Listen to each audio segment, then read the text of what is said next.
and across the globe with our powerhouse team coverage as Kamala Harris and Donald Trump are set to face off for the first time in a presidential debate in less than 59 minutes. And I'm Jonathan Karl. When Kamala Harris and Donald Trump walk on that debate stage in less than an hour, it will be the very first time they have been face-to-face, the first time the two have ever met. And the circumstances of tonight's meeting, beyond extraordinary. Kamala Harris is now the Democratic nominee without competing in a single primary. Donald Trump, the Republican nominee, stands indicted for his efforts to overturn the last election and has suggested he won't accept the results of this one if he doesn't win. Joining us at the anchor desk, Chief White House Correspondent Mary Bruce, Senior Congressional Correspondent Rachel Scott. Both have been out on the campaign trail, crisscrossing the country with the candidates, gearing up for what could be the most consequential moment of this incredibly consequential campaign. Just moments ago, Donald Trump's motorcade arrived here at the National Constitution Center. There you see it.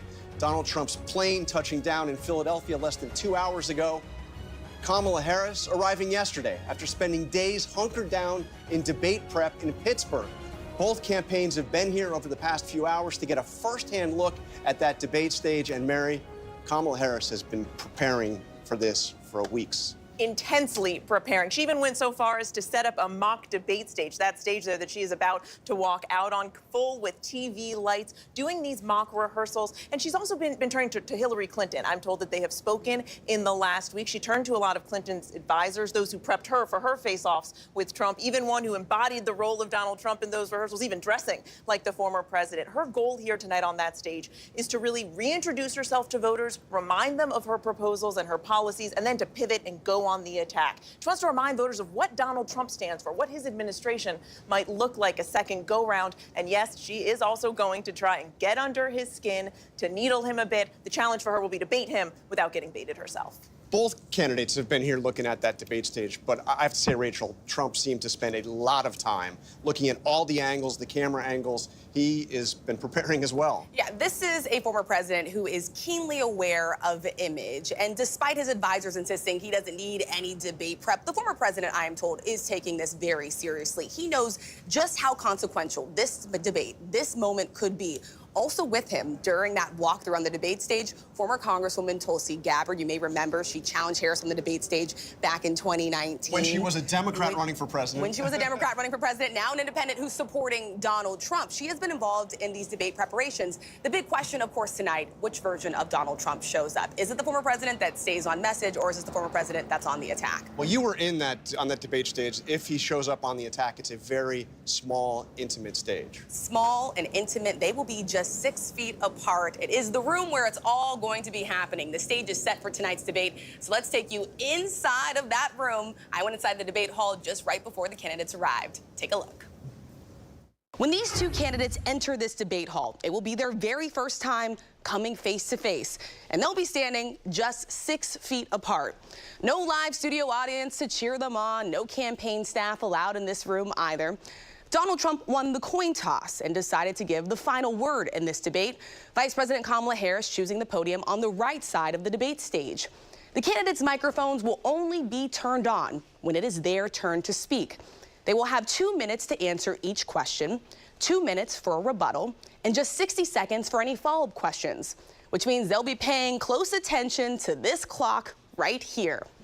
The colors will change as the time winds down, turning yellow when there's just 15 seconds left and red when their time is up. And of course, sitting right here will be our very own David Muir and Lindsay Davis, who will be moderating the first and likely only debate before the November election. They're traffic control. All right, so look, it is one thing to obviously meet your rival, but it's another thing to meet them on stage at the debate for the very first time, less than 60 days out from a consequential election. No pressure, right, Mary? None at all. But of course, those strict rules that you just mentioned were carefully negotiated by the campaigns. Let's go over them again. No opening statements, only closing remarks. Each candidate's microphone will only be turned on when it is their turn to speak. Otherwise, they will be muted. Former President Donald Trump won that coin toss and chose to deliver the last closing statement. Of course, not unusual for them to want to coordinate all of these details. Yeah, and Martha, It's the details, indeed. the details, and you've been at events. You've moderated general election debates. You, in fact, moderated that last amazing debate between Donald Trump and Hillary Clinton. The microphones were not muted, I can tell you that right now. You know, I always tell people the first debate I did in 2012, Joe Biden, Paul Ryan, I said it was like studying for college exams and then taking them in front of 70 million people. The debate with Hillary Clinton and Donald Trump was like studying for college exams and then taking it in front of a firing squad. He would attack the moderator. You know, he would say I was unfair. He would say you're giving her more time. You really had to concentrate on keeping them both on message as much as possible. But Donald Trump has changed the debate stage forever. He's changed the way these debates are done. He had that one debate in 2020 where he was really off the rails. I think he learned his lesson from that one, but you absolutely never know what Donald Trump is going to say. And our moderators are so prepared for tonight, but there are always, always surprises. And let's remember, he is no ordinary candidate. This is absolutely no ordinary election. And we mentioned he is under indictment for trying to overturn the last election. He has suggested he would not accept the results if he won here. We're here at the National Constitution Center. I'm sure we will be talking about the issues, but for the first time, you have a president who is talking about retribution against his enemies if he gets back in office. He has actually suggested military tribunals for his enemies. Should he get back in power. This is a very different kind of election. It is a very different kind of election. And just what you said, John, that military tribunals, I mean, there are military officers out there who served under Trump before who are worried they're going to get pulled back and court-martialed. Looking at his political opponents. Former chairman of the Joint Chiefs of Staff. His own chairman of the Joint Chiefs of Staff, who he basically accused of treason. People like that. It is a different election, and people want to hear about what kind of president he would be again if he wins, and of course, what kind of commander-in-chief Kamala Harris But will Mary, be. what I'm wondering is, will Kamala Harris make that a central part of her case? Will she prosecute that case against Trump, or will she stick to the issues? Well, look, she certainly has made clear out on the trail that she is not shying away from prosecuting the case against Trump. It's a central part of her biography as she reintroduces herself to voters here. But really, her focus tonight is on seizing this moment, likely the largest audience she has so far, to make her case and make clear the split screen with Trump. And, Rachel, January 6th, which we'll probably hear something about here, January 6th is actually something that Donald Trump doesn't want to run away from. He once told me it was one of the proudest moments of his presidency. He's really embraced it. I think a lot of Republicans after January 6th were hoping that he would create some distance between himself and that date. But since then, the former president has called those who stormed the Capitol rioters. He has vowed to pardon them. Patriots. And I call them patriots, excuse me. I had an opportunity to ask the former president about that recently. Take a look. My question is on those rioters who assaulted officers. You have to would you pardon what's those going to people? happen? Oh, absolutely, I would. You would pardon those? If they're innocent, I would pardon them. They've been convicted. And by the way, the Supreme Court just well, they were convicted by a very tough system. Yeah, so to be clear there, the former president calls them patriots. He stands by his pledge to pardon those rioters, even those who have been convicted of assaulting police officers that day. And look, for all that and all that we've discussed and all the chaos of the last several weeks in this campaign, this is essentially a tied race. Terry Moran, our senior national correspondent, has been tracking the polls and really, more importantly, Terry, what's behind the polls. Absolutely, John. The whole country knows this is a close race. It's historically close in the modern history of polling. Take a look at the polling average. The 538 national polling average right there has Harris up by about 3 points. Look, that's within the margin of error, but her momentum from the last 3 weeks is basically stalling. The latest national poll underscores this very simple truth. It is close. The battleground states, take a look at this.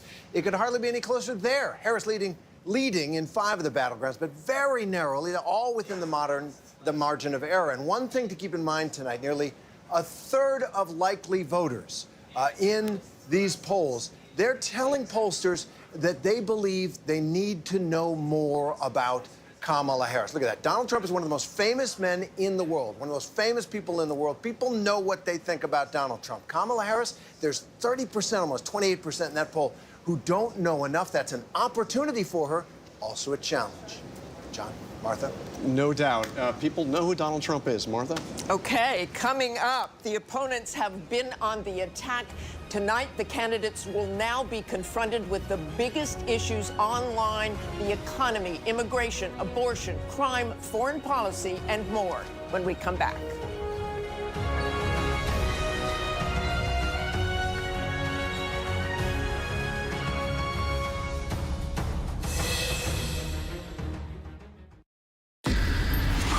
It was a regular day for 19. Hotel dan tiket pesawat murah, ini yang ku cari. Diskon tiket pesawatnya bikin dompet rileks.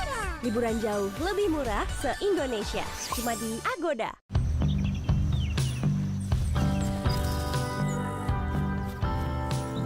Oral-B, memilih sikat gigi yang tidak tepat bisa menyebabkan masalah plak. Pilih Oral-B Cross Action. Bulu sikatnya menjangkau ke dalam untuk mengangkat lebih banyak plak. Oral-B, pilihan kebersihan gigiku. Temukan rangkaian produk Oral-B di toko terdekat. Baru, Saori Saus Bulgogi memberikan rasa manis dan gurih serta aroma wijen dan jahe yang sedap, serasa beneran makan di restoran khas Korea. Selamat makan, Amida. Saori Saus Bulgogi. Apa ukuran kebahagiaan? Terasa besar walau dari hal kecil. Nikmati lebih banyak lagi di kinder.com. Baik untuk kalian semua. Yoisi, iya pula. Kalian harus tahu, Yoisi diproses dengan fermentasi probiotik baik untuk usus. Dapatkan hadiah dari balik tutup botol. Beli sekarang. Yoisi, our choice. Healthy, never taste so good. Beda lauk, beda racikan. Pakai bumbu racik. Yang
I can say it. I'm sorry. It's shocking. My stomach just dropped.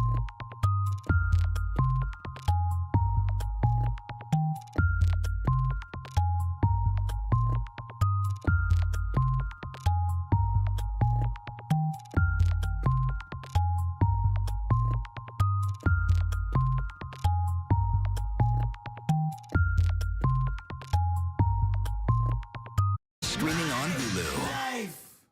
ABC News, honored for excellence with 40 Emmy nominations. Mornings, evenings, late night, weekends, streaming 24/7.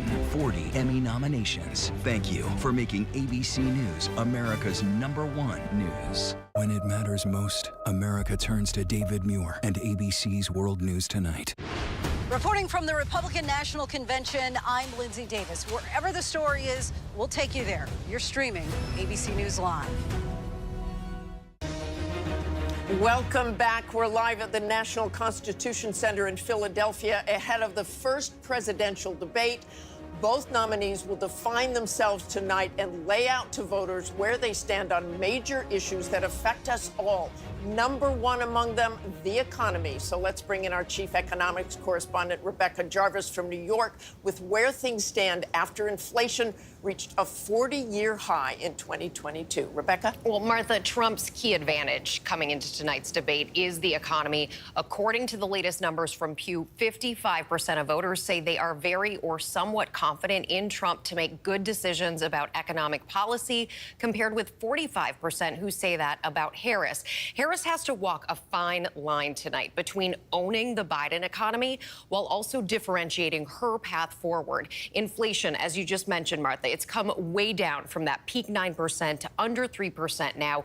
Wages are going up faster than prices today. Unemployment is 4.2%. That is historically very low. It is starting to tick higher, but it's still been incredibly low throughout this presidency for the most part. But people still feel sticker shock, and that is because prices are up substantially from 3 years ago. The typical family is now paying about $1,100 more a month today on the same goods and services as they were in January of 2021. Inflation is not just a problem here in the U.S. It is a worldwide issue since the pandemic. But Americans are looking to our next president to make the American dream achievable and the cost of living affordable, and that is what they want to hear tonight from the nominees. Who has that plan, Martha?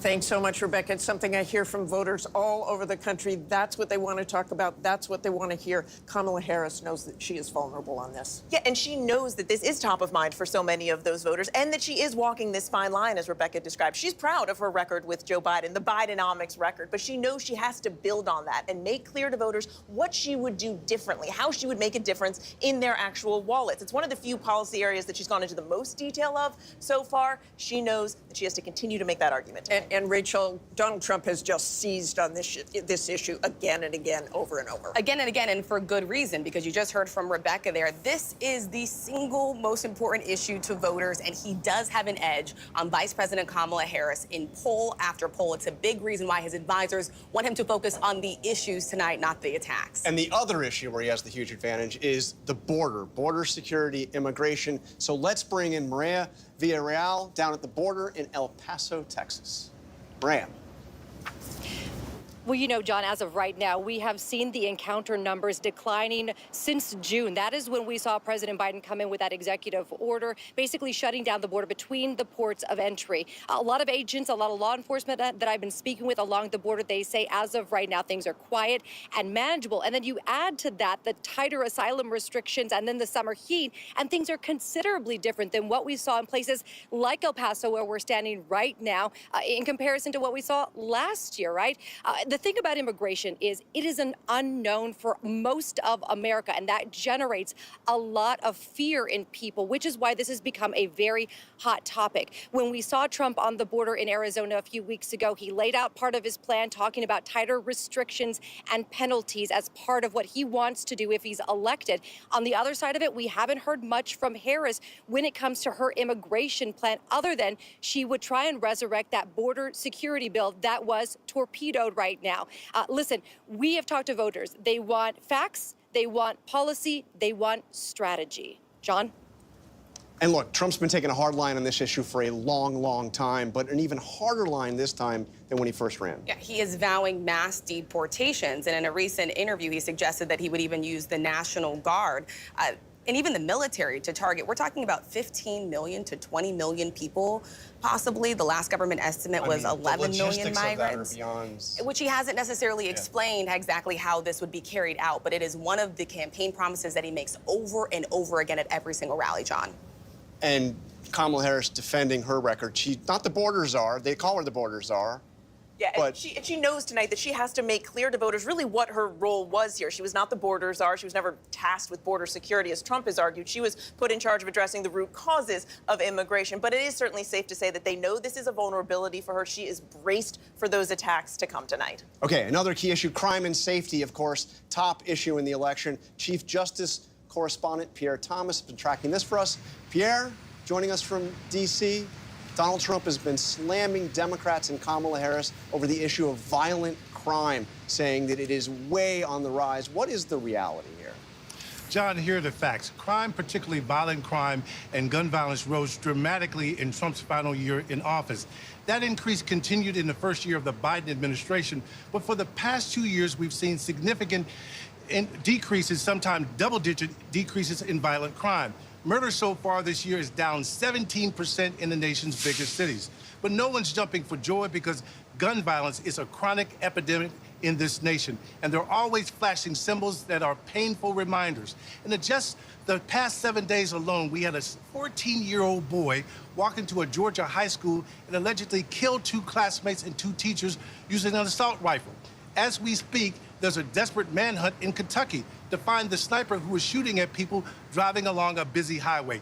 These are all impacts on the way people actually feel, John.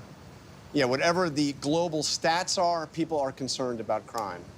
Martha? And, of course, another key issue, abortion, Mary. And Kamala Harris looks at this as a very strong issue for the Democrats. She has been out in front on this issue and hammering Donald Trump on this, blaming him, pointing the finger squarely at him, saying he's to blame for the tough new abortion restrictions sweeping the country. We have seen over and over again that she notes that he has bragged about appointing the Supreme Court justices who overturned Roe. She knows that polling shows this is a winning issue for her. And, of course, that every time that abortion access has been on the ballot since Roe was overturned, reproductive rights have won. They see this as an issue that they hope will drive voters to the polls in November, especially as Donald Trump has been really struggling to define his position. And he really has struggled to define that position. He takes credit for helping to overturn Roe v. Wade, but otherwise not very specific. He has been all over the map on this issue, but when you look at his record and what he has done, he has appointed 3 of the 5 Supreme Court justices that overturned Roe versus Wade.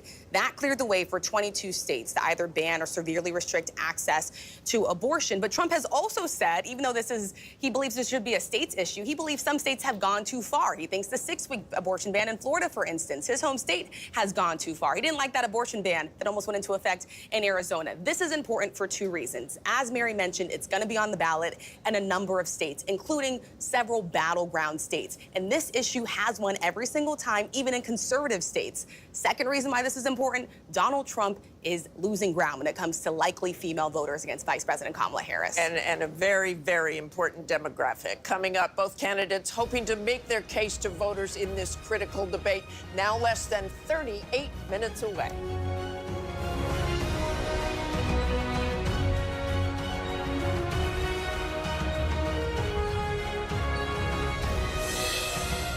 Kecap sedap kedelai hitam spesial sachet. Cuma 1.000, dapat bonus resep 4 masakan spesial dari Wings Food.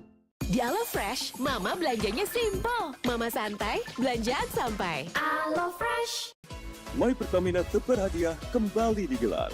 Perbanyak transaksi, tukarkan poin dengan kupon undian dan menangkan hadiah istimewa di My Pertamina Tebar Hadiah 2024. My Pertamina. Hotel dan tiket pesawat murah, mau. Diskon tiket pesawatnya bikin dompet rileks. Diskon hotelnya bikin dompet happy. Cuma di Booking sekarang. Are you a mother on maternity leave? Dreaming of a work-from-home remote job that fits around your child's schedule? I am Tanya, a working mom who found the perfect balance.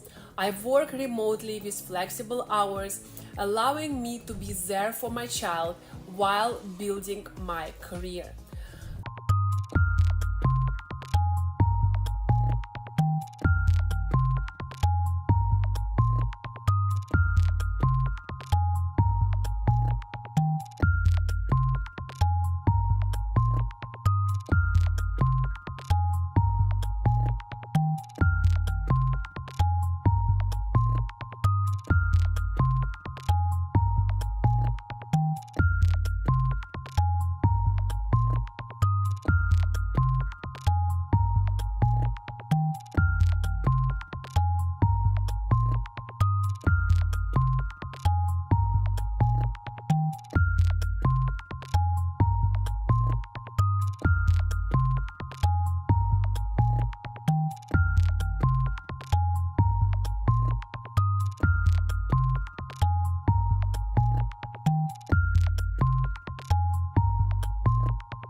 Here's to good mornings in America. Can you feel the love? Oh, yeah. Mornings that inspire, filled with hope, kindness, joyous surprises, and so much fun. This is crazy. This is absolutely crazy. Start your day with Good Morning America's ray of sunshine, highlighting the best of America and helping make dreams come true. Wow. I'm just so happy. It is so good. Get ready to smile and put the good into your morning, America, because you know what will make the morning better? A little ray of sunshine.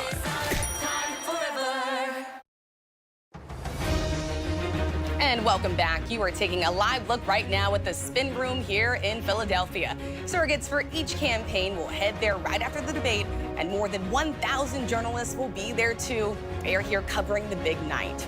The Latino vote will be influential this November. Latinos are now the second largest voting bloc in the country, with more than 36 million who will be able to vote in 2024. So let's bring in Maria Elena Salinas, who is in Miami for us. Maria, you have covered 10 elections. We know both campaigns trying to appeal to Latino voters in this final stretch. Exactly. They are both trying very hard to get the Latino vote because it's so important, including in the battleground states. As of now, Kamala Harris is doing better than President Trump with Latino voters. You know, there are still 10 to 15% of Latinos that are considered persuadable, so they still can be convinced by either one. But there's about 30%, between 25 and 30% of Latinos that have traditionally voted Republican. They continue to do so, no matter who the candidate is. President Trump did improve those numbers in the last two elections, but Kamala Harris has also improved her numbers tremendously from Biden, from when before he dropped out of the race, but she still has not reached the amount of support that he had in 2020. So there's an opportunity for both Biden and for both Trump and Harris to capture the Latino vote. Yeah, Harris is doing a lot better than President Biden was with this very key demographic. We were just talking about immigration, Maria. What about the views on immigration when it comes to these voters? Well, for Latino voters, their views on immigration have shifted than they were in the last few elections. You know, now they support a more stricter laws, a more hardline approach toward immigration. And that is because usually the Democrats promised immigration reform, and Latinos were attracted to that promise, but that promise never materialized. Now they feel that the recent arrivals hurts not only their image, but they feel that it is unfair that they are getting paroled. Many of them are getting work permits, while there are still millions of undocumented people here living in this country that are either married to U.S. citizens or have children that are U.S. born, that have been waiting for decades, also the dreamers. And that's the one thing that I think that they need to take into consideration. One thing that might hurt President Trump is the mass deportations. Latinos are not in favor of mass deportations. Rachel? Maria Elena Salinas, we so appreciate your time and your insights. Thank you so much for joining us. John? All right, we are less than 30 minutes away from the first debate between Donald Trump and Kamala Harris. When we come back, the global stakes in this most extraordinary moment.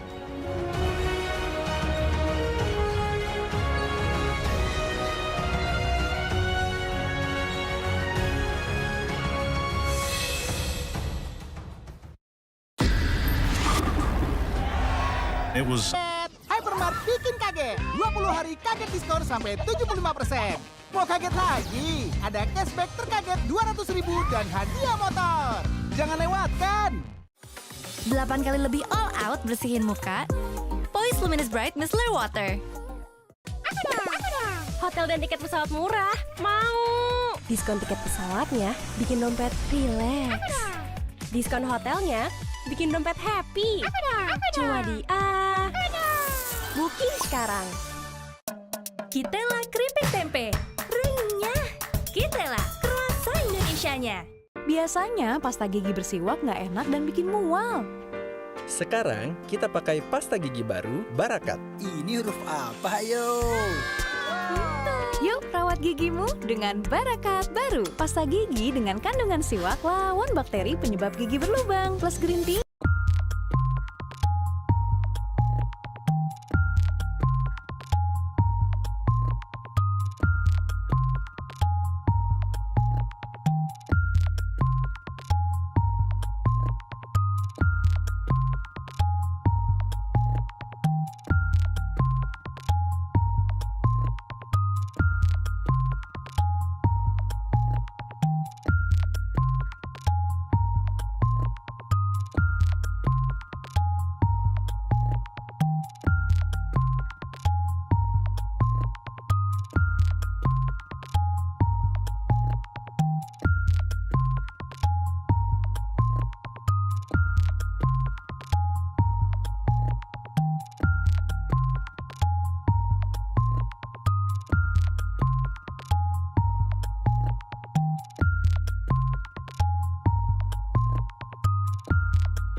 It feels like living in a science fiction movie.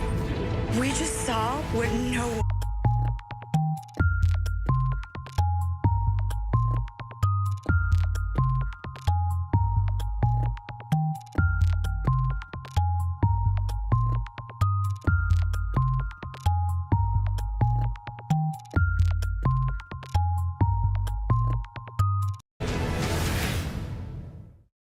Babe Ruth, Hank Aaron, Shohei Ohtani, legends of the game. But now the list of greats redefined. From ABC News, Reclaim the Forgotten League, a side of the story of baseball you have never heard before like this. The award-winning podcast is back. Listen wherever you get your podcasts or scan the QR codes you see here. ABC News, honored for excellence with 40 Emmy nominations. Mornings, evenings, late night, weekends, streaming 24/7. 40 Emmy nominations. Thank you for making ABC News America's #1 news.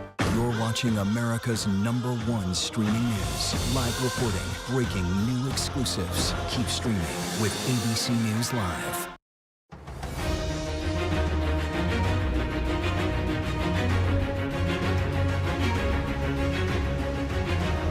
Back now in Philadelphia, about 28 minutes until the debate begins, a debate the whole world is watching because the decisions the next president makes will have a profound effect on America's role in the world, from Ukraine to Russia and, of course, Israel. So let's start there with our Matt Gutman, who has spent months covering the conflict in the Middle East.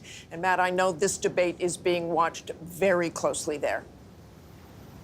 Very closely, Martha, and a former longtime advisor for Israeli Prime Minister Netanyahu told me that he's going to be watching very closely for what former President Trump has to say about Iran. He said for Netanyahu, both Harris and Trump are known quantities, but the advisor telling me that for Netanyahu, a Trump presidency would be a dream come true, especially because of the mounting scrutiny that Netanyahu has been under, increasing allegations that he's been dragging his feet on this hostage deal and ceasefire, mounting even further after the release of that video showing the tunnel in which those 6 hostages were executed, including American Hirsch Goldberg Pollen, that just a couple of hours ago. And if you ask Israelis and Palestinians what they're looking for from Vice President Harris, they're likely to say they want to know what she has to offer that is different from what the Biden administration has been doing the past several months. Despite massive efforts, they've promised that a deal is around the corner, but it remains elusive. And it's going to be a lot easier of a sell for the former president, who's never faced a crisis like this, but he's likely going to say and repeat what he said in the past, that if he were president, October 7th would never have happened. If he were president, he would have been able to have strong-armed Hamas and Netanyahu into a ceasefire and hostage deal that would have saved the lives of many Palestinians and, of course, those hostages, Martha. A lot of challenges about that tonight for sure, Matt. Thanks so much. Ukraine also at the center of this. Let's bring in Chief Foreign Affairs Correspondent Ian Pannell, who is in Ukraine. Closely watched there as well, Ian. Yeah, that's right. I mean, I spoke to an advisor to the president's office today, and he used one simple word: critical. It's critical what happens tonight. It's critical what happens in November, not just to Ukraine, but I think this sends strong signals to other critical areas in terms of foreign policy for the United States, for example, China. And this war is just grinding on. I mean, overnight, Ukraine launching one of its biggest drone attacks on Russia since the start of this war. 20 drones were shot down the Moscow region, over 140 fired into Russia. An apartment block hit, a woman killed, and one of Moscow's airports was also struck. What we've seen is Ukraine repeatedly trying to target Russia in an attempt to try and bring the war home to the Kremlin and to the Russian people. And this is partly because they've been given restrictions on the weapons that have been supplied by the United States and others. And what Ukraine is hoping is that those restrictions are going to be lifted. US Secretary of State Antony Blinken is going to come here to Kyiv this week. Speaking in London, he confirmed that Iran has now transferred ballistic missiles to Russia. He's expecting that those are going to be used in the coming weeks. He describes this also as a critical moment for Ukraine. So all eyes are going to be on tonight's presidential debate. Even apparently President Zelensky expected to tune in. And the outcome, I think, of this presidential debate is going to be critical to the outcome of Ukraine's defense against Russia's invasion. Martha? Okay. Thanks so much, Ian. And Ian and I have both spent a great deal of time in Afghanistan, John, as you know, and that will be a key issue tonight, former President Trump has been slamming the Biden-Harris administration for that disastrous withdrawal, the way it was done in Afghanistan. Hey, look, let's say it bluntly. It was a dark moment for the Biden campaign, for the Biden presidency. It might be the darkest moment of his presidency. In fact, the Republicans have now given the Congressional Medal of Honor, not the Medal of Honor. They announced Medal of Freedom, Congressional Medal of Freedom. Yes. To the 13 service members who died at Abbey Gate in Afghanistan. And one thing, if you look at that moment, so that withdrawal from Afghanistan happened in August of 2021. The other thing that happened in August of 2021 was that Joe Biden became an unpopular president. His popularity, his favorability ratings went below 50%. They never came back. But Joe Biden was also at the time saying this would not be like Saigon. We also saw those images of that. It's hard to play that down. If you're the president, it's hard to call that a success. And Mary, let's go back to Israel and Gaza, a key issue also for Kamala Harris, and a very, very fine line she has to walk. A very fine line, and this is one of those rare issues where she is taking a notably different tone from the president. She has been much more forceful in speaking out about the humanitarian crisis in Gaza, stressing, yes, of course, Israel has a right to defend itself, but saying Palestinians also have the right to dignity, security, and freedom. Now, policy-wise, she is largely vowing to continue the policies of the Biden administration, but there is no question on this issue, she is facing the most pressure from Democratic voters. I've been at nearly every Harris rally so far, and at almost every one, she is interrupted by protesters eager to make their voices heard on that. They will be listening closely. Very strong voting bloc there, too, Rachel. Yeah, they're going to be listening to that message. All right, so coming up, Senator Tom Cotton and Governor Josh Shapiro are standing by with just about 20 minutes until the debate. Stay with us.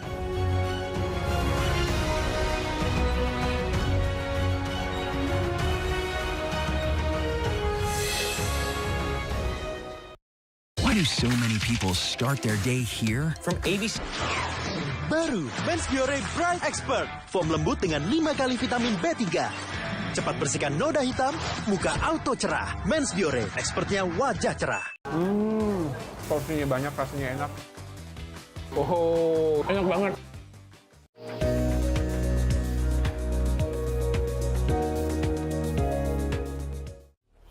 In the world where winning is everything, every second counts. It's about the passion for acceleration and the quest for perfection. Vertamax Turbo, perfection in performance.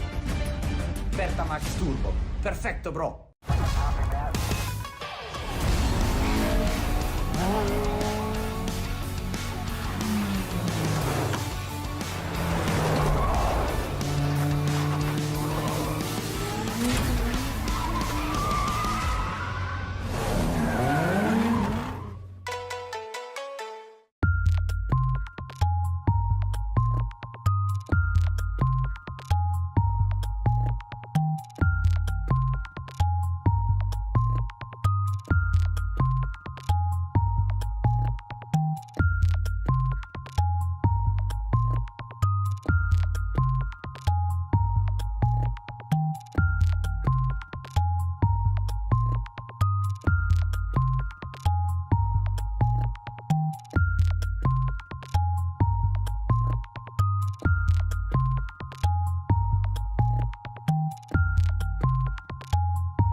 wall of television.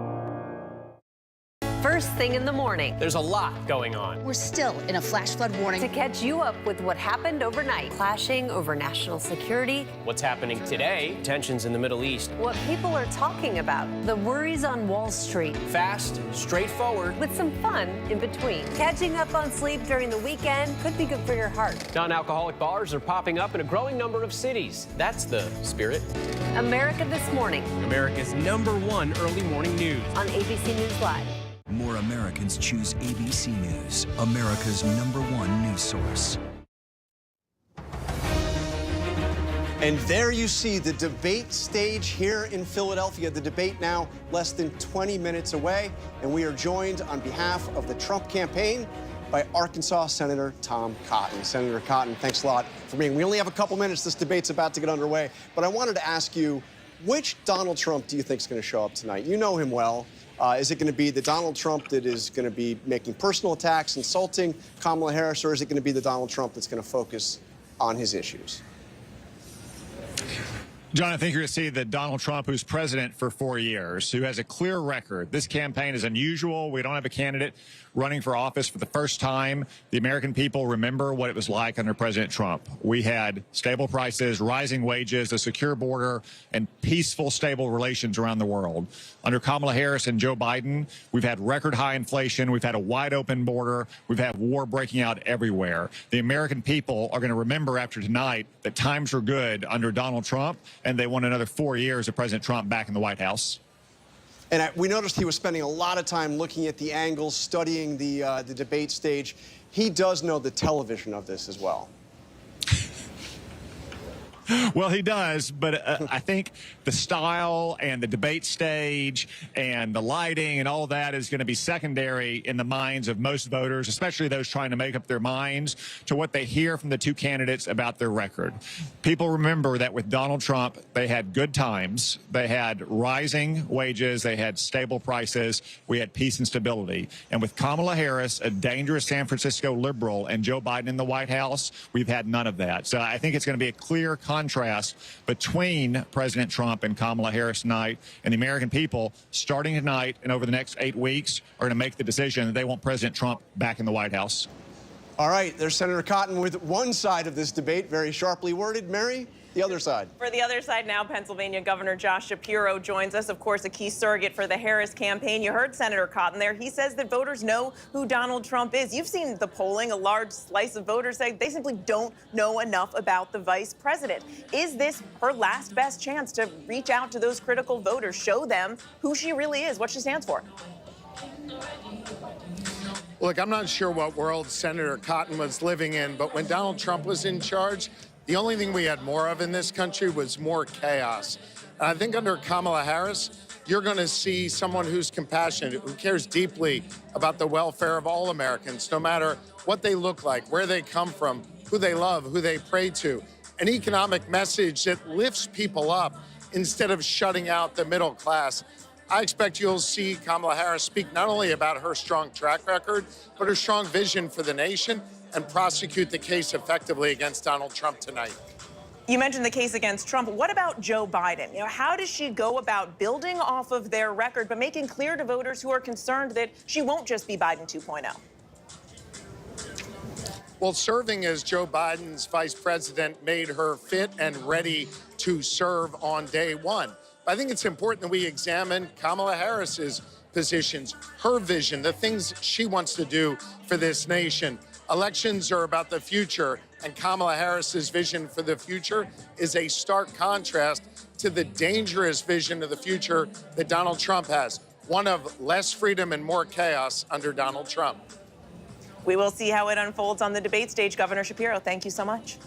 All right, so we've talked to surrogates from both campaigns. Coming up, we are going to talk to somebody who has both debated Donald Trump and helped him prepare for big debates, with tonight's showdown less than 14 minutes away.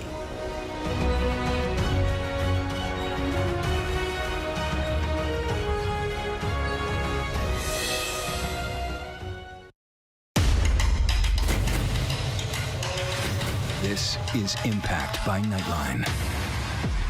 Are you kidding me? My sense was that everybody around him was afraid of him. Brittany describes having a secret abortion that not even her family knew about. What's going on with Kate? What is the relationship like between Harry and William today? What did people start to say? You look great. Are you on Ozempic? I told the kids, I said, I'm not even gonna let you eat breakfast until you get your chores done. She talks about tough love and harsh punishment. No, it's abuse. I think Scott Peterson murdered his wife and his child. Prove me wrong. Do you feel the church accepted abuse? Yep, that's him. Yep. Ready?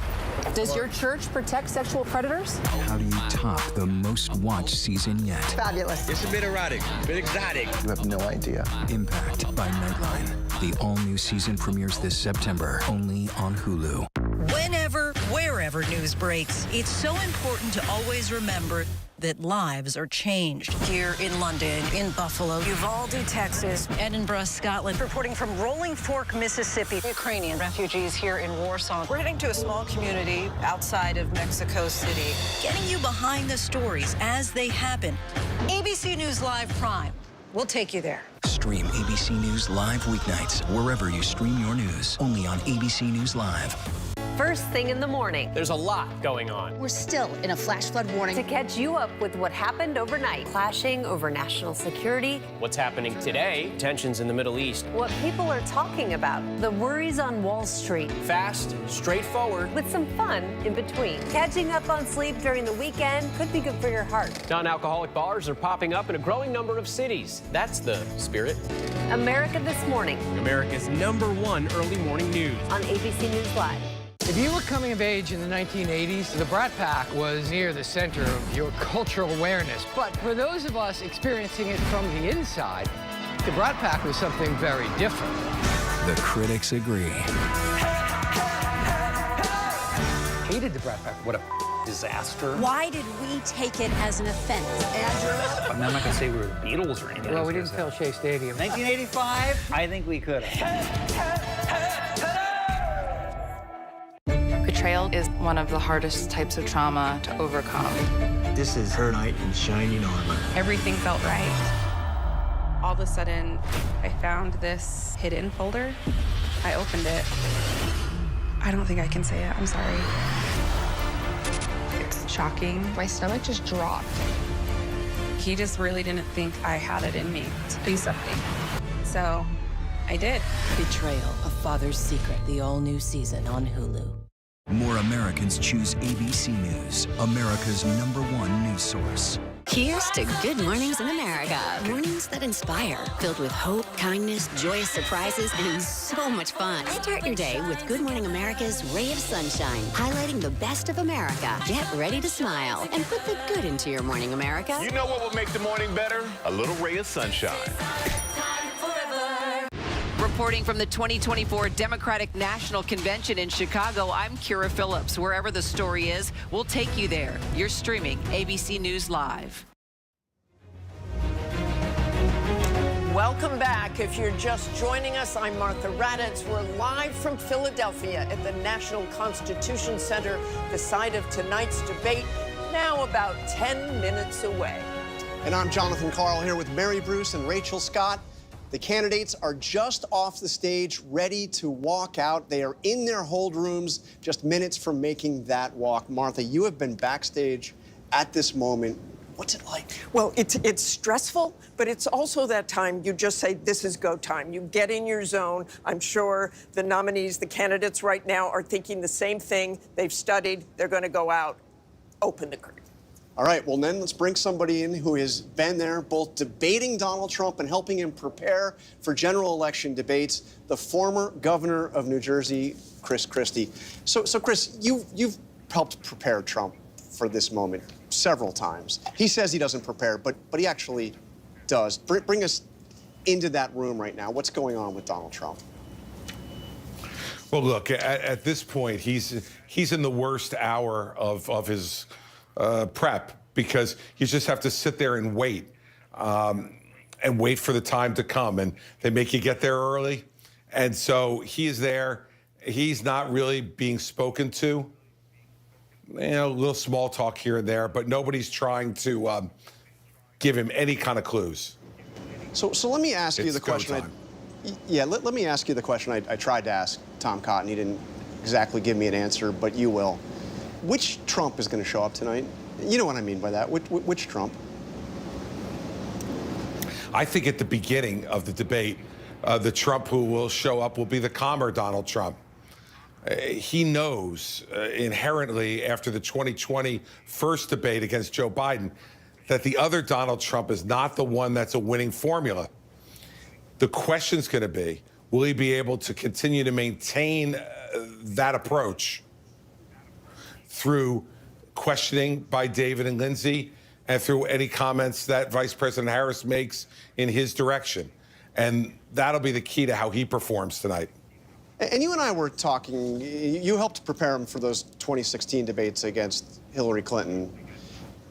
He told you that he had respect for Hillary Clinton, that Hillary Clinton was smart as you were preparing. What about Kamala Harris? We hear not the same.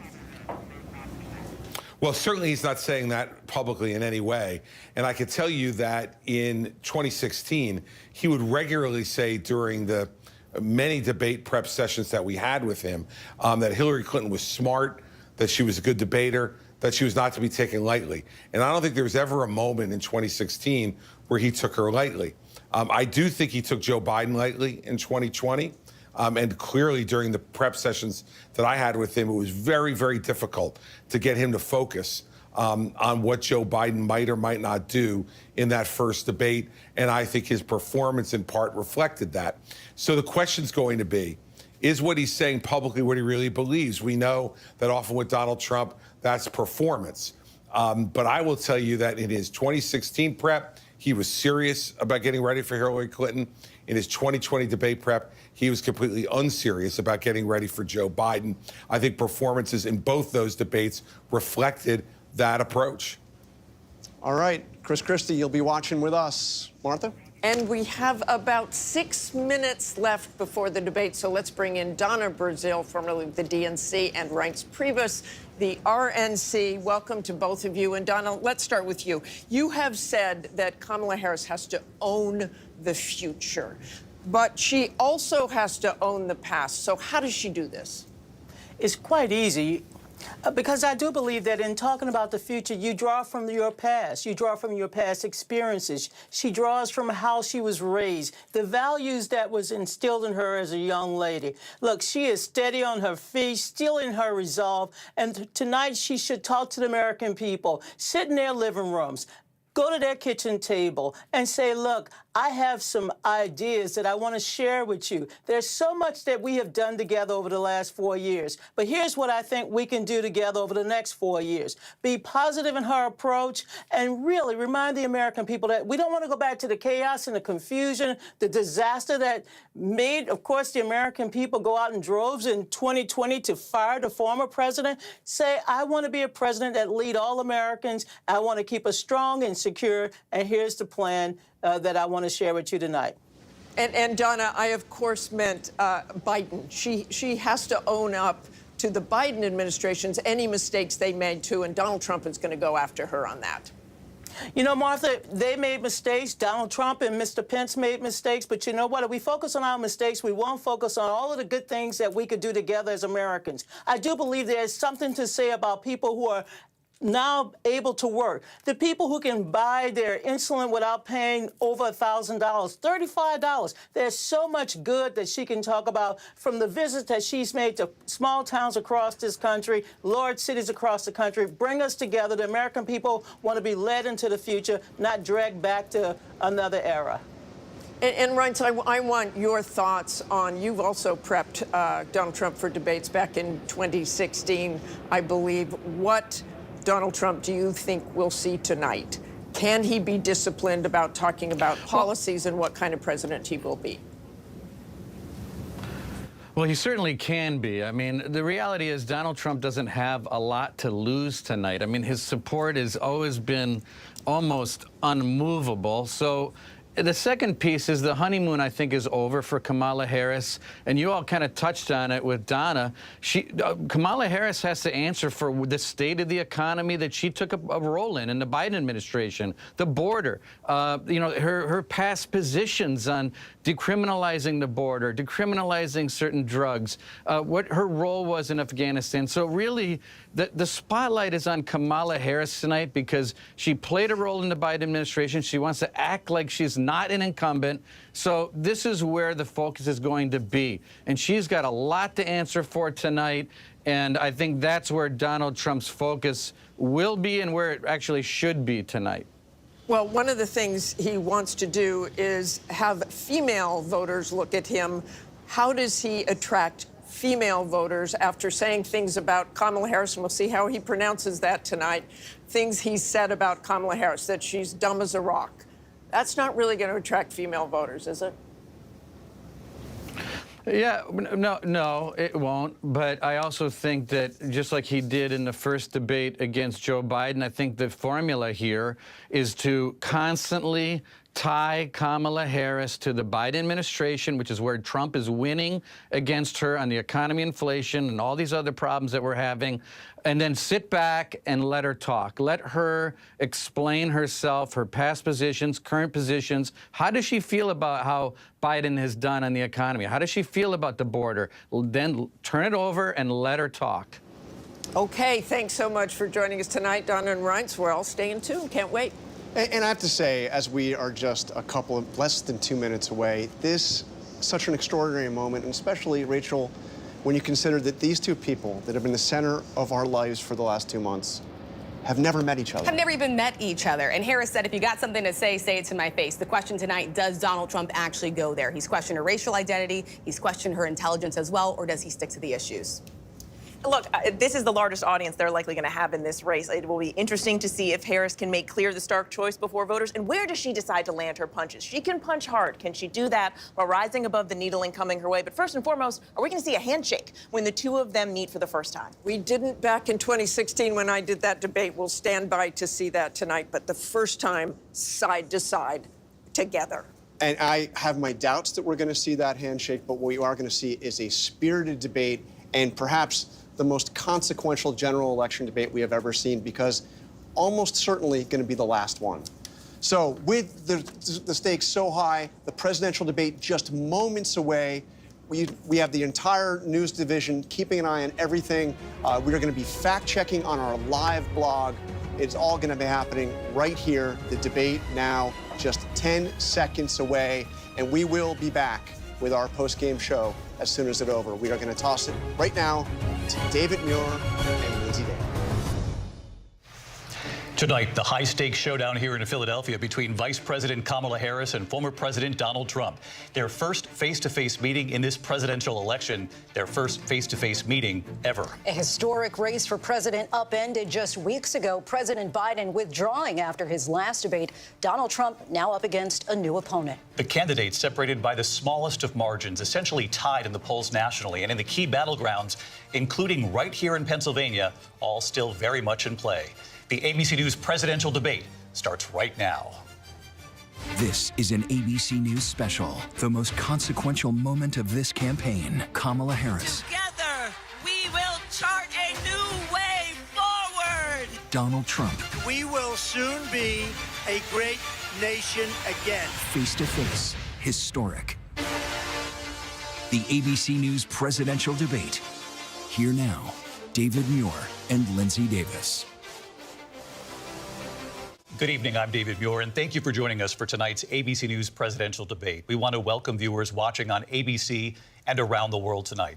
Vice President Kamala Harris and President Donald Trump are just moments away from taking the stage in this unprecedented race for president. And I'm Lindsay Davis. Tonight's meeting could be the most consequential event of their campaigns, with Election Day now less than 2 months away. For Vice President Kamala Harris, this is her first debate since President Biden withdrew from the race on July 21st. Of course, that decision followed his debate against President Donald Trump in June. Since then, this race has taken on an entirely new dynamic. And that brings us to the rules of tonight's debate. 90 minutes with 2 commercial breaks. No topics or questions have been shared with the campaigns. The candidates will have 2 minutes to answer questions, and this is the clock. That's what they'll be seeing. 2 minutes for rebuttals and 1 minute for follow-ups, clarifications, or responses. Their microphones will only be turned on when it's their turn to speak. No pre-written notes allowed.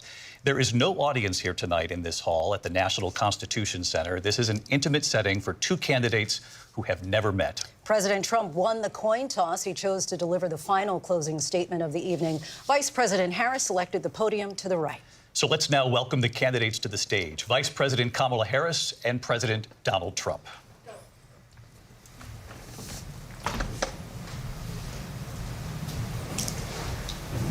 Kamala Harris. Let's have a good debate. Nice to see you. Have fun. Thank you. Welcome to you both. It's wonderful to have you. It's an honor to have you both here tonight. Good evening. We are looking forward to a spirited and thoughtful debate. So let's get started. I want to begin tonight with the issue that voters repeatedly say is their #1 issue, and that is the economy and the cost of living in this country.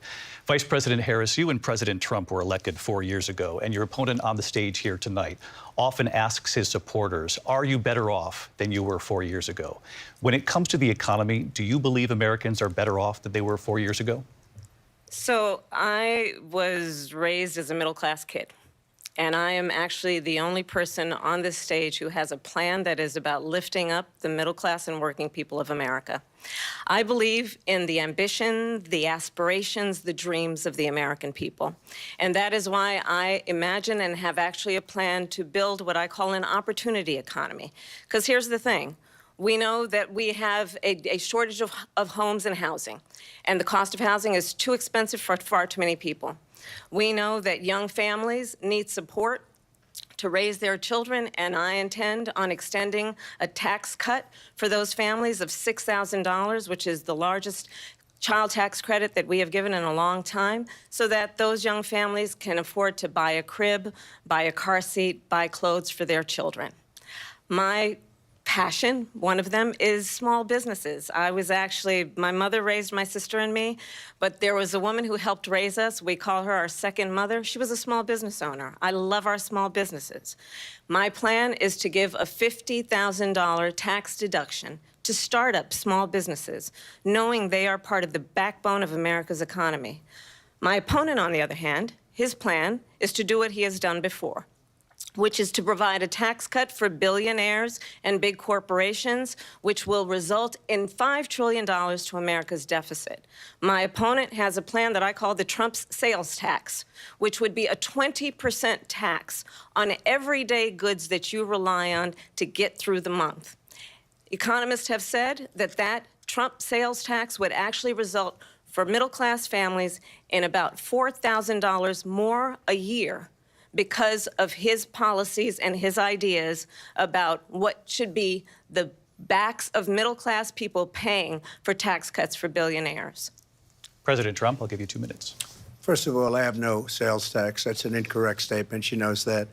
We're doing tariffs on other countries. Other countries are going to finally, after 75 years, pay us back for all that we've done for the world. And the tariff will be substantial in some cases. I took in billions and billions of dollars, as you know, from China. In fact, they never took the tariff off because there was so much money they can't. It would totally destroy everything that they've set out to do. They're taking in billions of dollars from China and other places. They've left the tariffs on. When I had it, I had tariffs, and yet I had no inflation. Look, we've had a terrible economy because inflation which is really known as a country buster. It breaks up countries. We have inflation like very few people have ever seen before, probably the worst in our nation's history. We were at 21%, but that's being generous because many things are 50, 60, 70, and 80% higher than they were just a few years ago. This has been a disaster for people, for the middle class, but for every class. On top of that, we have millions of people pouring into our country from prisons and jails, from mental institutions and insane asylums, and they're coming in and they're taking jobs that are occupied right now by African Americans and Hispanics, and also unions. Unions are going to be affected very soon. And you see what's happening. You see what's happening with towns throughout the United States. You look at Springfield, Ohio. You look at Aurora in Colorado. They are taking over the towns. They're taking over buildings. They're going in violently. These are the people that she and Biden led into our country, and they're destroying our country. They're dangerous. They're at the highest level of criminality, and we have to get them out. We have to get them out fast. I created one of the greatest economies in the history of our country. I'll do it again and even better. We are going to get to immigration and border security during this debate, but I would like to let Vice President Harris respond on the economy here. Well, I would love to. Let's talk about what Donald Trump left us. Donald Trump left us the worst unemployment since the Great Depression. Donald Trump left us the worst public health epidemic in a century. Donald Trump left us the worst attack on our democracy since the Civil War. And what we have done is clean up Donald Trump's mess. What we have done and what I intend to do is build on what we know are the aspirations and the hopes of the American people. But I'm going to tell you all in this debate tonight, you're going to hear from the same old tired playbook, a bunch of lies, grievances, and name-calling. What you're going to hear tonight is a detailed and dangerous plan called Project 2025 that the former president intends on implementing if he were elected again. I believe very strongly that the American people want a president who understands the importance of bringing us together, knowing we have so much more in common than what separates us. And I pledge to you to be a president for all Americans. President Trump will give you a minute here to respond. Number one, I have nothing to do, as you know, and as she knows better than anyone, I have nothing to do with Project 2025. That's out there. I haven't read it. I don't want to read it purposely. I'm not going to read it. This was a group of people that got together. They came up with some ideas, I guess some good, some bad, but it makes no difference. I have nothing to do. Everybody knows I'm an open book. Everybody knows what I'm going to do. Cut taxes very substantially and create a great economy like I did before. We had the greatest economy. We got hit with a pandemic. And the pandemic was not since 1917, where 100 million people died, has there been anything like it. We did a phenomenal job with the pandemic. We handed them over a country where the economy and where the stock market was higher than it was before the pandemic came in. Nobody's ever seen anything like it. We made ventilators for the entire world. We got gowns, we got masks, we did things that nobody thought possible. And people give me credit for rebuilding the military. They give me credit for a lot of things, but not enough credit for the great job we did with the pandemic. But the only jobs they got were bounce back jobs. These were jobs bounced back, and it bounced back and it went to their benefit. But I was the one that created them. They know it, and so does everybody else. Vice President Harris, I'll let you respond. So Donald Trump has no plan for you. And when you look at his economic plan, it's all about tax breaks for the richest people. I am offering what I describe as an opportunity economy, and the best economists in our country, if not the world, have reviewed our relative plans for the future of America. What Goldman Sachs has said is that Donald Trump's plan would make the economy worse. Mine would strengthen the economy. What the Wharton School has said is Donald Trump's plan would actually explode the deficit. 16 Nobel laureates have described his economic plan as something that would increase inflation and by the middle of next year would invite a recession. You just have to look at where we are and where we stand on the issues. And I'd invite you to know that Donald Trump actually has no plan for you because he is more interested in defending himself than he is in looking out for you. That's just a soundbite. They gave her that to say. Look, I went to the Wharton School of Finance, and many of those professors, the top professors, think my plan is a brilliant plan. It's a great plan. It's a plan that's going to bring up our worth, our value as a country. It's going to make people want to be able to go and work and create jobs and create a lot of good, solid money for our country. And just to finish off, she doesn't have a plan. She copied Biden's plan, and it's like 4 sentences, like run, spot, run. 4 sentences that are just, oh, we'll try and lower taxes. She doesn't have a plan. Take a look at her plan. She doesn't have a plan. Mr. President, I do want to drill down on something you both brought up. The Vice President brought up your tariffs. You responded, and let's drill down on this, because your plan is what she calls is essentially a national sales tax. Your proposal calls for tariffs, as you pointed out here, on foreign imports across the board. You recently said that you might double your plan, imposing tariffs up to 20% on goods coming into this country. As you know, many economists say that with tariffs at that level, costs are then passed on to the consumer. Vice President Harris has argued it'll mean higher prices on gas, food, clothing, medication, arguing it costs the typical family nearly $4,000 a year. Do you believe Americans can afford higher prices because of tariffs? They're not going to have higher prices. What's going to have and who's going to have higher prices is China and all of the countries that have been ripping us off for years. I was the only president ever. China was paying us hundreds of billions of dollars, and so were other countries. And, you know, if she doesn't like them, they should have gone out and they should have immediately cut the tariffs. But those tariffs are there 3.5 years now under their administration. We are going to take in billions of dollars, hundreds of billions of dollars. I had no inflation, virtually no inflation. They had the highest inflation perhaps in the history of our country, because I've never seen a worse period of time. People can't go out and buy cereal or bacon or eggs or anything else.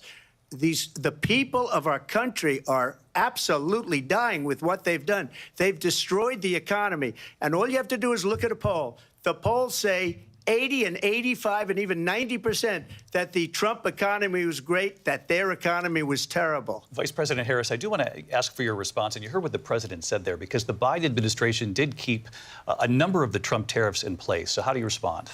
Well, let's be clear that the Trump administration resulted in a trade deficit, one of the highest we've ever seen in the history of America.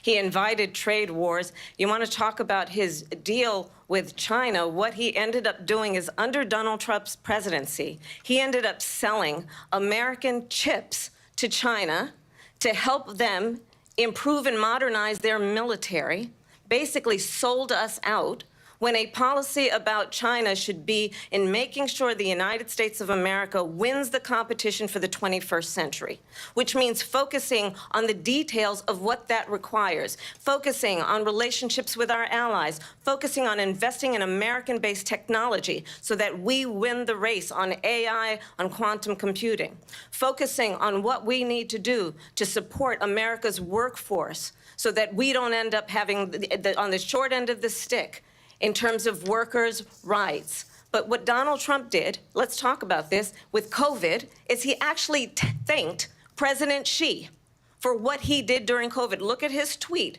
Thank you, President Xi, exclamation point, when we know that Xi was responsible for lacking and not giving us transparency about the origins of COVID. President Trump, I'll let you respond. First of all, they bought their chips from Taiwan. We hardly make chips anymore because of philosophies like they have and policies like they have. I don't say her because she has no policy. Everything that she believed 3 years ago and 4 years ago is out the window. She's going to my philosophy now. In fact, I was going to send her a MAGA hat. She's gone to my philosophy. But if she ever got elected, she'd change it. And it will be the end of our country. She's a Marxist. Everybody knows she's a Marxist. Her father's a Marxist professor in economics, and he taught her well. But when you look at what she's done to our country, and when you look at these millions and millions of people that are pouring into our country monthly, where it's, I believe, 21 million people, not the 15 that people say, and I think it's a lot higher than the 21. That's bigger than New York State pouring in. And just look at what they're doing to our country. They're criminals. Many of these people coming in are criminals. And that's bad for our economy, too. You know, you mentioned before, we'll talk about immigration later. Well, bad immigration is the worst thing that can happen to our economy. They have, and she has, destroyed our country with policy that's insane. Almost policy that you'd say they have to hate our country. President Trump, thank you. Lindsay? I want to turn to the issue of abortion. President Trump, you've often touted that you were able to kill Roe v. Wade. Last year, you said that you were proud to be the most pro-life president in American history. Then last month, you said that your administration would be great for women and their reproductive rights. In your home state of Florida, you surprised many with regard to your 6-week abortion ban, because you initially had said that it was too short. And you said, quote, I'm going to be voting that we need more than 6 weeks. But then the very next day, you reversed course and said you would vote to support the 6-week ban. Vice President Harris says that women shouldn't trust you on the issue of abortion because you've changed your position so many times. Therefore, why should they trust you? Well, the reason I'm doing that vote is because the plan is, as you know, the vote is, they have abortion in the 9th month. They even have, and you can look at the governor of West Virginia, the previous governor of West Virginia, not the current governor, who's doing an excellent job. but the governor before, he said the baby will be born and we will decide what to do with the baby. In other words, we'll execute the baby.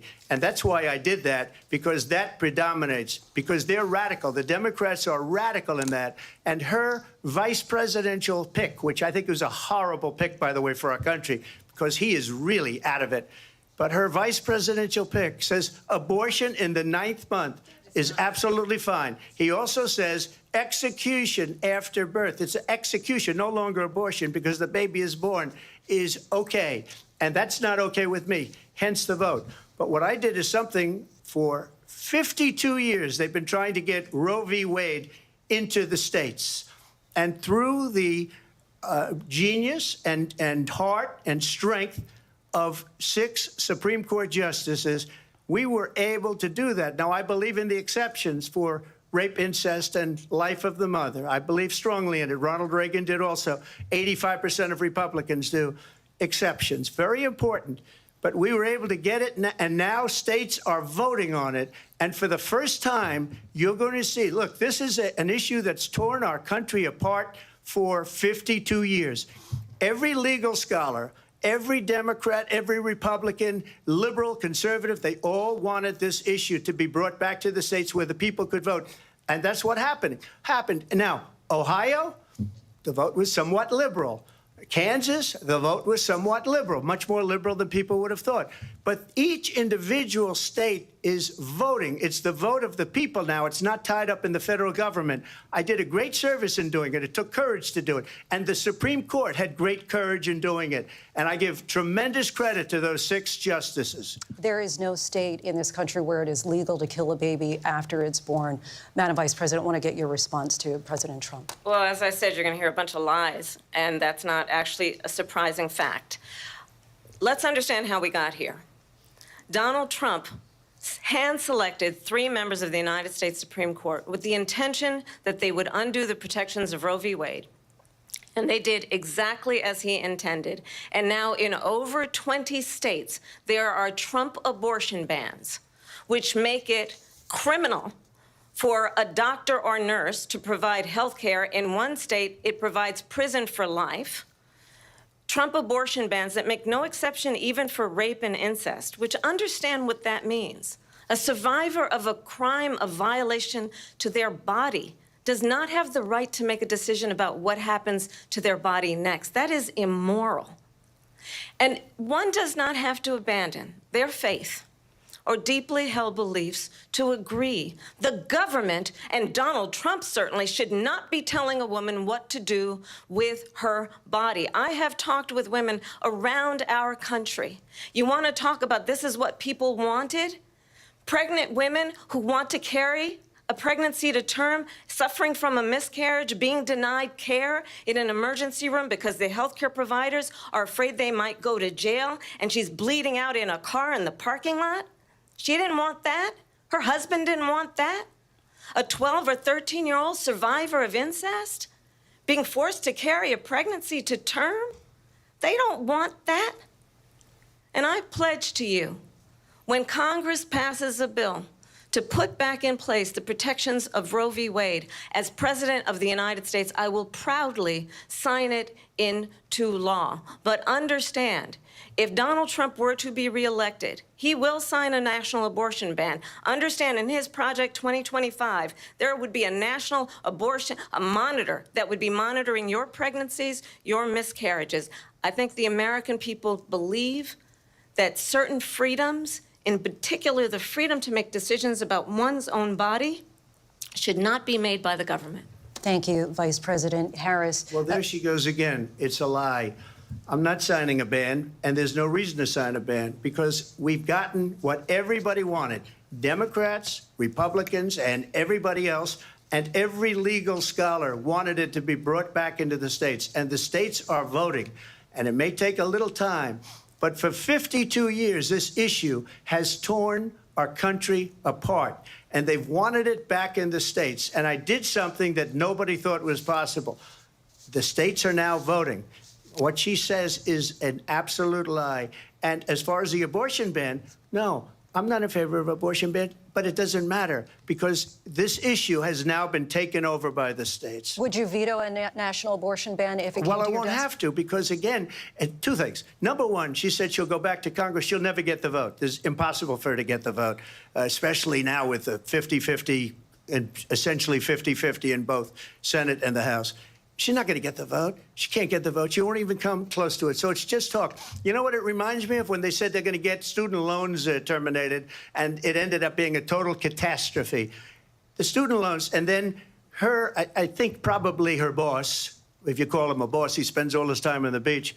But look, her boss went out and said, we'll do it again. We'll do it a different way. And he went out, got rejected again by the Supreme Court. So all these students got taunted with this whole thing about this whole idea. And how unfair that would have been, part of the reason they lost, to the millions and millions of people that had to pay off their student loans. They didn't get it for free. But they were saying it's the same way that they talked about that they talk about abortion. But if I could just get a yes or no, because your running mate, J.D. Vance, has said that you would veto it if it did come to your desk. Well, I didn't discuss it with J.D. In all fairness, J.D., and I don't mind if he has a certain view, but I think he was speaking for me, but I really didn't. Look, we don't have to discuss it because she'd never be able to get it, just like she couldn't get student loans. They couldn't get student loans. They didn't even come close to getting student loans. They taunted young people and a lot of other people that had loans. They can never get this approved. So it doesn't matter what she says about going to Congress. Well, wonderful. Let's go to Congress. Do it. But the fact is that for years, they wanted to get it out of Congress and out of the federal government. And we did something that everybody said couldn't be done. And now you have a vote of the people on abortion. Vice President Harris, I want to give you your time to respond. But I do want to ask, would you support any restrictions on a woman's right to an abortion? I absolutely support reinstating the protections of Roe v. Wade. And as you rightly mentioned, nowhere in America is a woman carrying a pregnancy to term and asking for an abortion. That is not happening. It's insulting to the women of America. And understand what has been happening under Donald Trump's abortion bans. Couples who pray and dream of having a family are being denied IVF treatments. What is happening in our country? Working people, working women who are working 1 or 2 jobs, who can barely afford childcare as it is, have to travel to another state to get on a plane sitting next to strangers to go and get the health care she needs. Barely can afford to do it, and what you are putting her through is unconscionable. And the people of America have not, the majority of Americans believe in a woman's right to make decisions about her own body, and that is why in every state where this issue has been on the ballot, in red and blue states both, the people of America have voted for freedom. Vice President Harris, excuse me, I have to respond. Another lie. It's another lie. I have been a leader on IVF, which is fertilization. The IVF, I have been a leader. In fact, when they got a very negative decision on IVF from the Alabama courts, I saw the people of Alabama and the legislature 2 days later voted it in. I've been a leader on it. They know that, and everybody else knows it. I have been a leader on fertilization, IVF. And the other thing, you should ask, will she allow abortion in the 8th month, 9th month, 7th month? Come on. Okay, would you do that? Why don't you ask her that question? Why don't you answer the question? Would you because veto? Under Roe v. Wade, answer the question, would you veto? You could do abortions in the 7th month, the 8th month, the 9th month, not true. and probably after birth. Just look at the governor, former governor of Virginia. The governor of Virginia said, we put the baby aside, and then we determine what we want to do with the baby. President Trump, thank you. We're going to turn now to immigration and border security. We know it's an issue that's important to Republicans, Democrats, voters across the board in this country. Vice President Harris, you were tasked by President Biden with getting to the root causes of migration from Central America. We know that illegal border crossings reached a record high in the Biden administration. This past June, President Biden imposed tough new asylum restrictions. We know the numbers since then have dropped significantly. But my question to you tonight is, why did the administration wait until 6 months before the election to act? And would you have done anything differently from President Biden on this? So I'm the only person on this stage who has prosecuted transnational criminal organizations for the trafficking of guns, drugs, and human beings. And let me say that the United States Congress, including some of the most conservative members of the United States Senate, came up with a border security bill which I supported. And that bill would have put 1,500 more border agents on the border to help those folks who are working there right now overtime, trying to do their job. It would have allowed us to stem the flow of fentanyl coming into the United States. I know there are so many families watching tonight who have been personally affected by the surge of fentanyl in our country. That bill would have put more resources to allow us to prosecute transnational criminal organizations for trafficking in guns, drugs, and human beings. But you know what happened to that bill? Donald Trump got on the phone, called up some folks in Congress, and said, kill the bill. And you know why?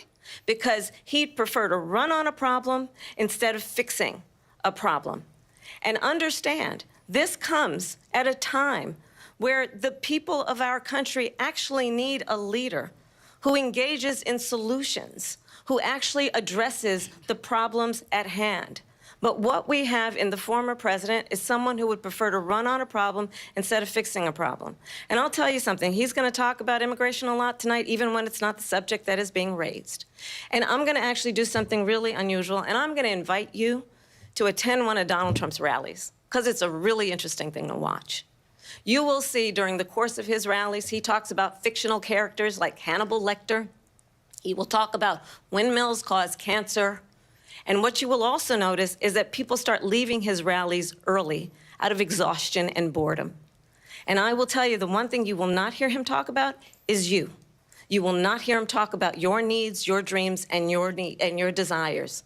And I'll tell you, I believe you deserve a president who actually puts you first, and I pledge to you that I will. Vice President Harris, thank you. President Trump, on that point, I want to get your response. Well, I would like to respond. Let me just ask, though, why did you try to kill that bill, and successfully so, that would have put thousands of additional agents and officers on the border? First, let me respond as to the Please. rallies. She said people start leaving. People don't go to her rallies. There's no reason to go.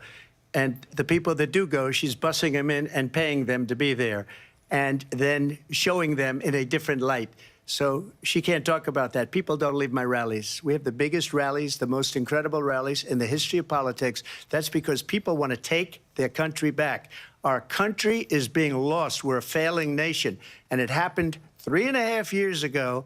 And what's going on here, you're going to end up in World War III, just to go into another subject.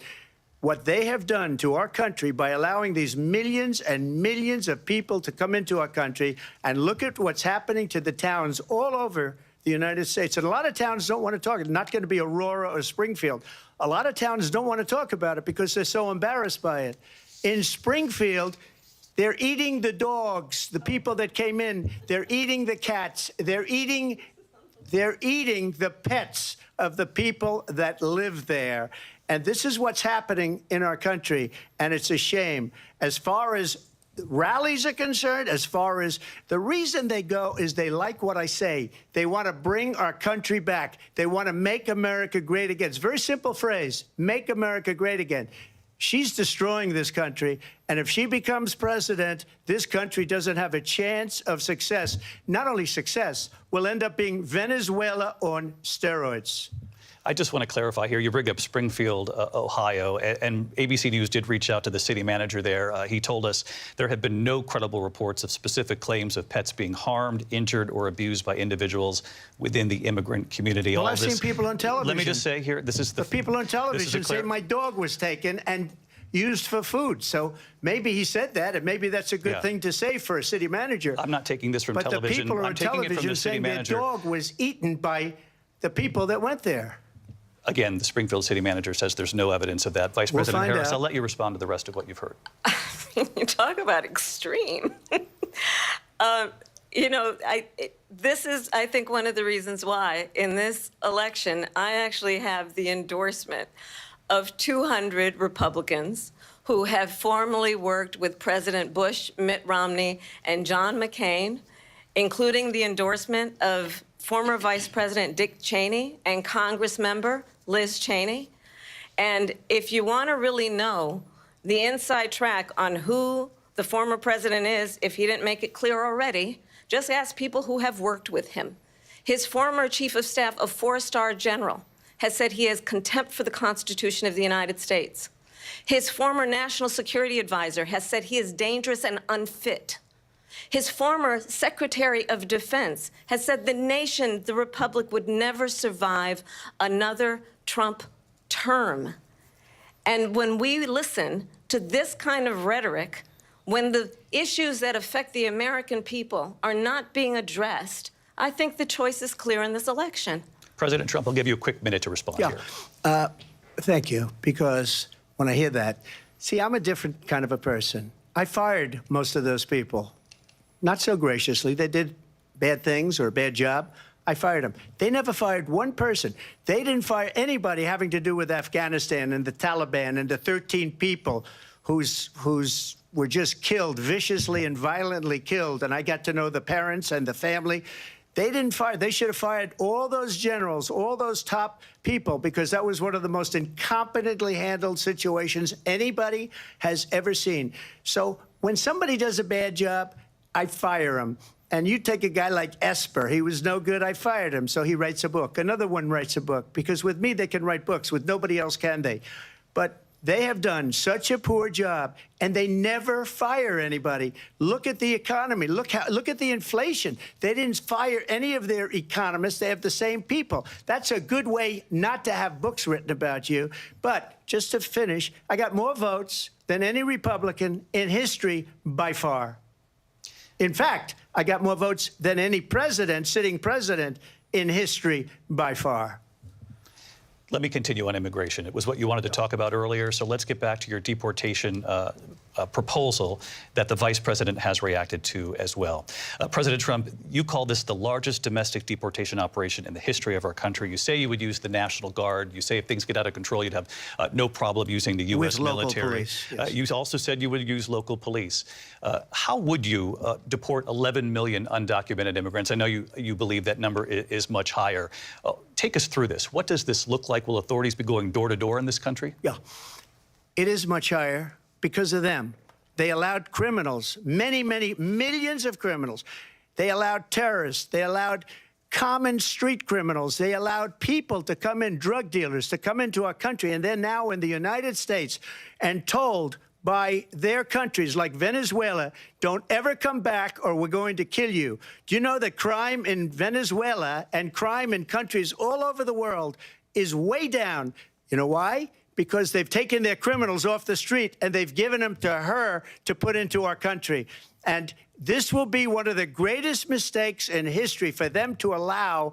And I think they probably did it because they think they're going to get votes, but it's not worth it because they're destroying the fabric of our country by what they've done. There's never been anything done like this at all. They've destroyed the fabric of our country. Millions of people let in, and all over the world, crime is down all over the world except here. Crime here is up and through the roof. Despite their fraudulent statements that they made, crime in this country is through the roof. And we have a new form of crime. It's called migrant crime. And it's happening at levels that nobody thought possible. President Trump, as you know, the FBI says overall violent crime is actually coming down in this country. But Vice Excuse me, President Harris, the FBI they were defrauding statements. They didn't include the worst cities. They didn't include the cities with the worst crime. It was a fraud, just like their number of 818,000 jobs that they said they created turned out to be a fraud. President Trump, thank you. I'll let you respond, Vice President Harris. Well, I think this is so rich, coming from someone who has been prosecuted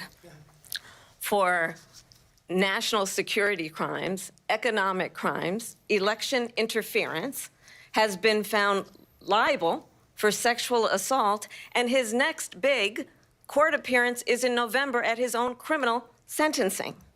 And let's be clear where each person stands on the issue of what is important about respect for the rule of law and respect for law enforcement. The former vice president called for defunding federal law enforcement, 45,000 agents, get this, on the day after he was arraigned on 34 felony counts. So let's talk about what is important in this race. It is important that we move forward, that we turn the page on this same old tired rhetoric and address the needs of the American people, address what we need to do about the housing shortage, which I have a plan for, address what we must do to support our small businesses, address bringing down the price of groceries. But frankly, the American people are exhausted with this same old tired playbook. Vice President Harris, thank you. Excuse me. Every one of those cases was started by them against their political opponent. And I'm winning most of them, and I will win the rest on appeal. And you saw that with the decision that came down just recently from the Supreme Court. I'm winning most of them. But those are cases, it's called weaponization. Never happened in this country. They weaponized the Justice Department. Every one of those cases was involved with the DOJ, from Atlanta and Fani Willis to the Attorney General of New York and the DA in New York. Every one of those cases.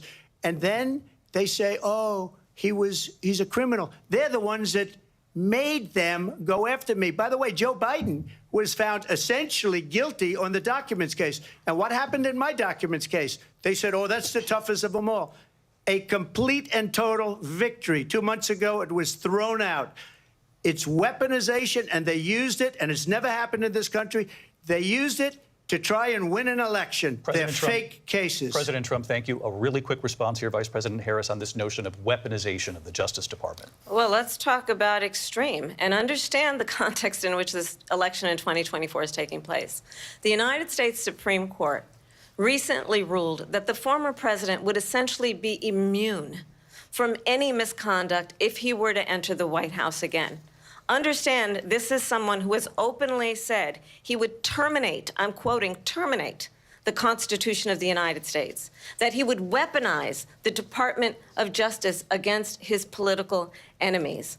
Someone who has openly expressed disdain for members of our military. Understand what it would mean if Donald Trump were back in the White House with no guardrails, because certainly we know now the court won't stop him. We know J.D. Vance is not going to stop him.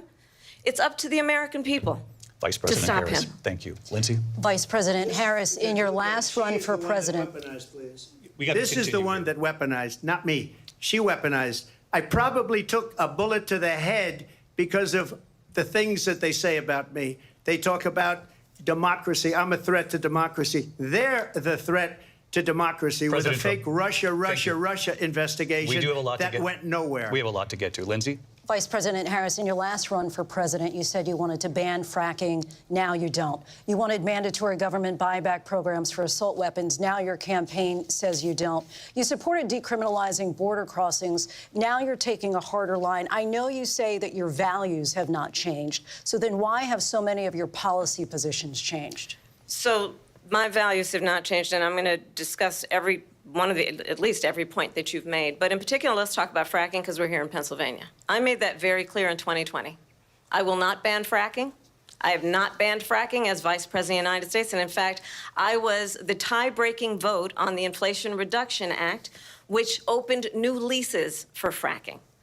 My position is that we have got to invest in diverse sources of energy so we reduce our reliance on foreign oil. We have had the largest increase in domestic oil production in history because of an approach that recognizes that we cannot over-rely on foreign oil. As it relates to my values, let me tell you, I grew up a middle-class kid raised by a hardworking mother who worked and saved and was able to buy our first home when I was a teenager.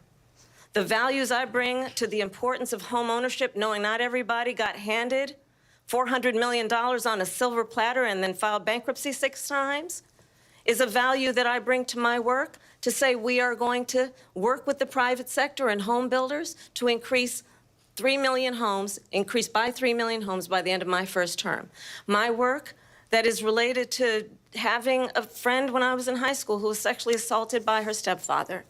And my focus then on protecting women and children from violent crime is based on a value that is deeply grounded in the importance of standing up for those who are most vulnerable. My work that is about protecting Social Security and Medicare is based on long-standing work that I have done, protecting seniors from scams. My values have not changed. And what is important is that there is a president who actually brings values and a perspective that is about lifting people up and not beating people down and name calling. The true measure of the leader is the leader who actually understands the strength is not in beating people down, it's in lifting people up. I intend to be that president. President Trump, your response? First of all, I wasn't given $400 million. I wish I was. My father was a Brooklyn builder, Brooklyn, Queens, and a great father, and I learned a lot from him. But I was given a fraction of that, a tiny fraction, and I built it into many, many billions of dollars, many, many billions. And when people see it, they are even surprised. So we don't have to talk about that. Fracking, she's been against it for 12 years. Defund the police, she's been against that forever. She gave all that stuff up very wrongly, very horribly, and everybody's laughing at it, okay? They're all laughing at it. She gave up at least 12 and probably 14 or 15 different policies. Like, she was big on defund the police. In Minnesota, she went out, wait a minute, I'm talking now, if you don't mind, please. Does that sound familiar? She went out in Minnesota and wanted to let criminals that killed people, that burned down Minneapolis, she went out and raised money to get them out of jail. She did things that nobody would ever think of. Now she wants to do transgender operations on illegal aliens that are in prison. This is a radical left liberal that would do this. She wants to confiscate your guns, and she will never allow fracking in Pennsylvania. If she won the election, fracking in Pennsylvania will end on day one. Just to finish one thing, so important in my opinion. So I got the oil business going like nobody has ever done before. When they took over, they got rid of it, started getting rid of it, and the prices were going up the roof. They immediately let these guys go to where they were. I would have been 5 times, 4 times, 5 times higher, because you're talking about 3.5 years ago. They got it up to where I was because they had no choice, because the prices of energy were quadrupling and doubling. You saw what happened to gasoline. So they said, let's go back to Trump. But if she won the election, the day after that election, they'll go back to destroying our country, and oil will be dead, fossil fuel will be dead, we'll go back to windmills, and we'll go back to solar, where they need a whole desert to get some energy to come out of it. You ever see a solar plant? By the way, I'm a big fan of solar, but they take 400, 500 acres of desert President soil. Trump, we have a These lot are of not good issues things that for we the have to get environment to. that We're she out of time. understands. Thank you. Lindsay, thank you. We have an election in just 56 days. And I want to talk about the peaceful transfer of power, which, of course, we all know is a cornerstone of our democracy, and the role of a president in a moment of crisis. Mr. President, on January 6th, you told your supporters to march to the Capitol. You said you would be right there with them. The country and the world saw what played out at the Capitol that day, the officers coming under attack. Aides in the West Wing say you watched it unfold on television off the Oval Office. You did send out tweets, but it was more than 2 hours before you sent out that video message telling your supporters to go home. Is there anything you regret about what you did on that day? You just said a thing that isn't covered. Peacefully and patriotically, I said during my speech, not later on. Peacefully and patriotically. And nobody on the other side was killed. Ashley Babbitt was shot by an out-of-control police officer that should have never, ever shot her. It's a disgrace. But we didn't do this group of people that have been treated so badly. I ask, what about all the people that are pouring into our country and killing people that she allowed to pour in? She was the border czar, remember that. She was the border czar. She doesn't want to be called the border czar because she's embarrassed by the border. In fact, she said at the beginning, oh, I'm surprised you're not talking about the border yet. That's because she knows what a bad job they've done. What about those people? When are they going to be prosecuted? When are these people from countries all over the world, not just South America? They're coming in from all over the world, David, all over the world. And crime rates are down all over the world because of it. But let me just when ask are those, David, when are those people going to be prosecuted? When are the people that burned down Minneapolis going to be prosecuted? Or in Seattle? They went into Seattle. They took over a big percentage of the city of Seattle. When are those people going to be prosecuted? But let me just ask you. You might ask her that question. You were the president. You were watching it unfold on television. It's a very simple question as we move forward toward another election. Is there anything you regret about what you did on that day? Yes, sir. I had nothing to do with that other than they asked me to make a speech. I showed up for a speech. I said, I think it's going to be big. I went to Nancy Pelosi and the mayor of Washington, D.C., and the mayor put it back in writing, as you know. I said, you know, this is going to be a very big rally or whatever you want to call it. And again, it wasn't done by me. It was done by others. I said, I'd like to give you 10,000 National Guard or soldiers. They rejected me. Nancy Pelosi rejected me. It was just 2 weeks ago. Her daughter has a tape of her saying she is fully responsible for what happened. They want to get rid of that tape. It would have never happened if Nancy Pelosi and the mayor of Washington did their jobs. I wasn't responsible for security. Nancy Pelosi was responsible. She didn't do her job. The question was about you as president, not about former Speaker Pelosi, but I do want Vice President Harris to respond here. I was at the Capitol on January 6th. I was the vice president-elect. I was also an acting senator. I was there. And on that day, the President of the United States incited a violent mob to attack our nation's capital, to desecrate our nation's capital. On that day, 140 law enforcement officers were injured, and some died. And understand, the former president has been indicted and impeached for exactly that reason. But this is not an isolated situation. Let's remember Charlottesville, where there was a mob of people carrying tiki torches, spewing anti-Semitic hate. And what did the president then at the time say? There were fine people on each side. Let's remember that when it came to the Proud Boys, a militia, the president said, the former president said, stand back and stand by. So for everyone watching who remembers what January 6th was, I say, we don't have to go back. Let's not go back. We're not going back. It's time to turn the page. And if that was a bridge too far for you, well, there is a place in our campaign for you to stand for country, to stand for our democracy, to stand for rule of law, and to end the chaos, and to end the approach that is about attacking the foundations of our democracy because you don't like the outcome. And be clear on that point. Donald Trump, the candidate, has said in this election there will be a bloodbath if this and the outcome of this election is not to his liking. Let's turn the page on this. Let's not go back. Let's chart a course for the future and not go backwards to the past. Let me just follow up here. It was a different term, and it was a term that related to energy because they have destroyed our energy business. That was where bloodbath was. Also, on Charlottesville, that story has been, as you would say, debunked. Laura Ingraham, Sean Hannity, Jesse, all of these people, they covered it. If they go an extra sentence, they will see it was perfect. It was debunked in almost every newspaper, but they still bring it up, just like they bring 2025 up. They bring all of this stuff up. I ask you this. You talk about the Capitol. Why are we allowing these millions of people to come through on the southern border? How come she's not doing anything? And I'll tell you what I would do, and I would be very proud to do it. I would say we would both leave this debate right now. I'd like to see her go down to Washington, D.C. during this debate because we're wasting a lot of time. Go down to, because she's been so bad, it's so ridiculous. Go down to Washington, D.C. and let her sign a bill to close up the border because they have the right to do it. They don't need bills. They have the right to do it. The President of the United States, you'll get him out of bed. You'll wake him up at 4 o'clock in the afternoon. Right. You'll say, come on down to the office. Let's sign a bill. If he signs a bill that the border is closed, all he has to do is say it to the Border Patrol, who are phenomenal.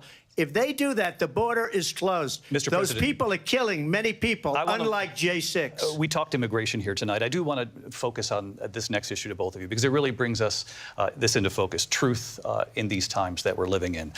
Mr. President, for 3.5 years after you lost the 2020 election, you repeatedly falsely claimed that you won, many times saying you won in a landslide. In the past couple of weeks leading up to this debate, you have said, quote, you lost by a whisker, that you, quote, didn't quite make it, that that you came up a little bit short. I said that? Are you now acknowledging that you lost in 2020? No, I don't acknowledge that at all. But I you said did that say sarcastically. that. You know that. It was said, oh, we lost by a whisker. That was said sarcastically. Look, there's so much proof. All you have to do is look at it. And they should have sent it back to the legislatures for approval. I got almost 75 million votes, the most votes any sitting president has ever gotten. I was told if I got 63, which was what I got in 2016, you can't be beaten. The election, people should never be thinking about an election as fraudulent. We need two things. We need walls, and we have to have it. We have to have borders, and we have to have good elections. Our elections are bad. And a lot of these illegal immigrants coming in, they're trying to get them to vote. They can't even speak English. They don't even know what country they're in practically. And these people are trying to get them to vote. And that's why they're allowing them to come into our country. I did watch all of these pieces of video. I didn't detect the sarcasm, lost by a whisker. We didn't quite make it. And we should just point out here as clarification, and you know this, you and your allies, 60 cases in front of many judges, many of them No Republican. judge looked at it. And said they there was said no we didn't have widespread fraud. standing. That's the other thing. They said we didn't have standing, a technicality. Can you imagine a system where a person in an election doesn't have standing? The president of the United States doesn't have standing. That's how we lost. If you look at the facts, and I'd love to have you'll do a special on it. I'll show you Georgia, and I'll show you Wisconsin, and I'll show you Pennsylvania, and I'll show you. We have so many facts and statistics, but you know what? That doesn't matter, because we have to solve the problem that we have right now. That's old news. And the problem that we have right now is we have a nation in decline, and they have put it into decline. We have a nation that is dying, David. Mr. President, thank you. Vice President Harris, you heard the president there tonight. He said he didn't say that he lost by a whisker. So he still believes he did not lose the election that was won by President Biden and yourself. But I do want to ask you about something that's come up in the last couple of days. This was a post from President Trump about this upcoming election just weeks away. He said, when I win, those people who cheated, and then he lists donors, voters, election officials, he says will be prosecuted to the fullest extent of the law, which will include long-term prison sentences. One of your campaign's top lawyers responded saying, we won't let Donald Trump intimidate us. We won't let him suppress the vote. Is that what you believe he's trying to do here? Donald Trump was fired by 81 million people. So let's be clear about that. And clearly he is having a very difficult time processing that. But we cannot afford to have a president of the United States who attempts, as he did in the past, to upend the will of the voters in a free and fair election. And I'm going to tell you that I have traveled the world as Vice President of the United States, and world leaders are laughing at Donald Trump. I have talked with military leaders, some of whom worked with you, and they say you're a disgrace. And when you then talk in this way in a presidential debate and deny what over and over again are court cases you have lost because you did, in fact, lose that election, it leads one to believe that perhaps we do not have in the candidate to my right the temperament or the ability to not be confused about fact. That's deeply troubling, and the American people deserve better. I'll give you 1 minute to respond, Mr. President. Let me just say about world leaders. Viktor Orban, one of the most respected men, they call him a strong man. He's a tough person, smart, Prime Minister of Hungary. They said, why is the whole world blowing up? 3 years ago, it wasn't. Why is it blowing up? He said, because you need Trump back as president. They were afraid of him. China was afraid, and I don't like to use the word afraid, but I'm just quoting him. China was afraid of him. North Korea was afraid of him. Look at what's going on with North Korea, by the way. He said Russia was afraid of him. I ended the Nord Stream 2 pipeline, and Biden put it back on day one, but he ended the XL pipeline. The XL pipeline in our country, he ended that. But he let the Russians build a pipeline going all over Europe and heading into Germany, the biggest pipeline in the world.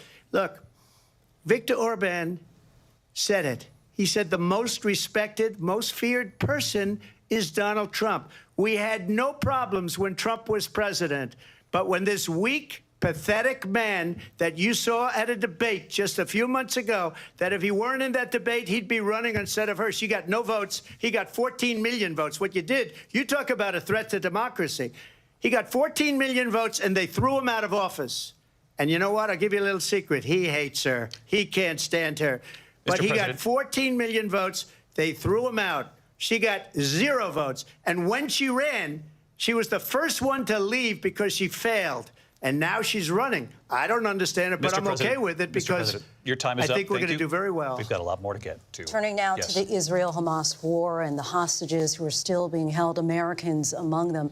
Vice President Harris, in December, you said, quote, Israel has a right to defend itself, but you added, quote, it matters how, saying international humanitarian law must be respected. Israel must do more to protect innocent civilians.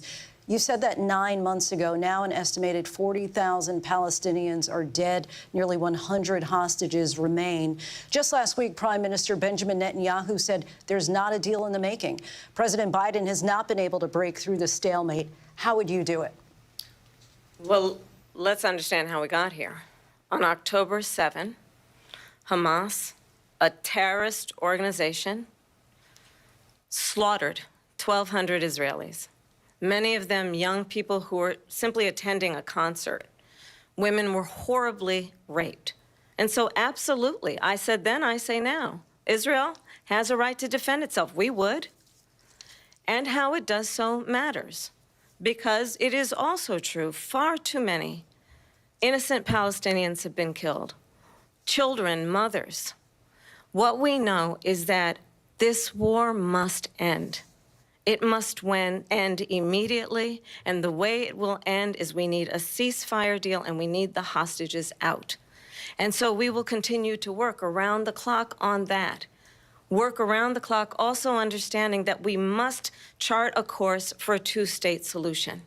And in that solution, there must be security for the Israeli people and Israel, and in equal measure for the Palestinians. But the one thing I will assure you always, I will always give Israel the ability to defend itself, in particular as it relates to Iran and any threat that Iran and its proxies pose to Israel. But we must have a two-state solution where we can rebuild Gaza, where the Palestinians have security, self-determination, and the dignity they so rightly deserve. President Trump, how would you negotiate with Netanyahu and also Hamas in order to get the hostages out and prevent the killing of more innocent civilians in Gaza? If I were president, it would have never started.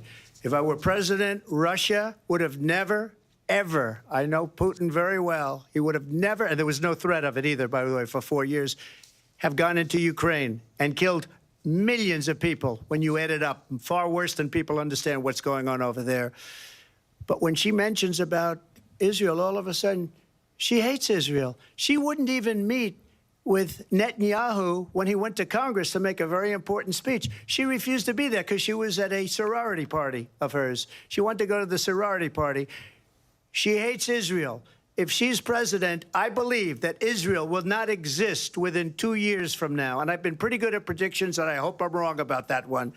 She hates Israel. At the same time, in her own way, she hates the Arab population because the whole place is going to get blown up. Arabs, Jewish people, Israel. Israel will be gone. It would have never happened. Iran was broke under Donald Trump. Now Iran has $300 billion because they took off all the sanctions that I had. Iran had no money for Hamas or Hezbollah or any of the 28 different spheres of terror, and they are spheres of terror, horrible terror. They had no money. It was a big story, and you know it. You covered it very well, actually. They had no money for terror. They were broke. Now they're a rich nation, and now what they're doing is they're spreading that money around. Look at what's happening with the Houthis and Yemen. Look at what's going on in the Middle East. This would have never happened. I will get that settled and fast, and I'll get the war with Ukraine and Russia ended. If I'm president-elect, I'll get it done before even becoming president. Vice President Harris, he says you hate Israel. That's absolutely not true. I have my entire career and life supported Israel and the Israeli people. He knows that. He's trying to, again, divide and distract from the reality, which is it is very well known that Donald Trump is weak and wrong on national security and foreign policy. It is well known that he admires dictators, wants to be a dictator on day one, according to himself. It is well known that he said of Putin that he can do whatever the hell he wants and go into Ukraine. It is well known that he said when Russia went into Ukraine, it was brilliant. It is well known he exchanged love letters with Kim Jong-un.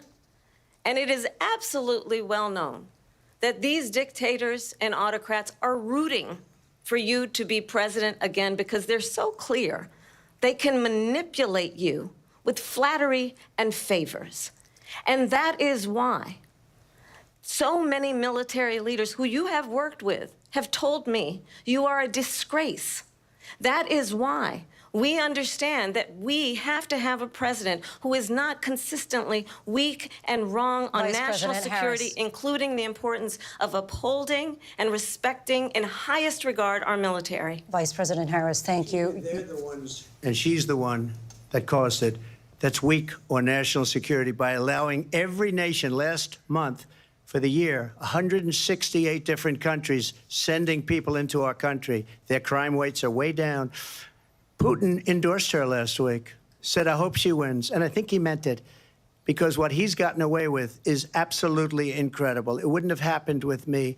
The leaders of other countries think that they're weak and incompetent, and they are. They're grossly incompetent. And I just ask one question. Why does Biden go in and kill the Keystone Pipeline and approve the single biggest deal that Russia's ever made, Nord Stream 2, the biggest pipeline anywhere in the world going to Germany and all over Europe? Because they're weak and they're ineffective. And Biden, by the way, President gets paid Trump, a lot of money. Thank you. We have a lot of issues to get to. We'll be right back with much more of this historic ABC News presidential debate from the National Constitution Center right here in Philadelphia. Back in a moment.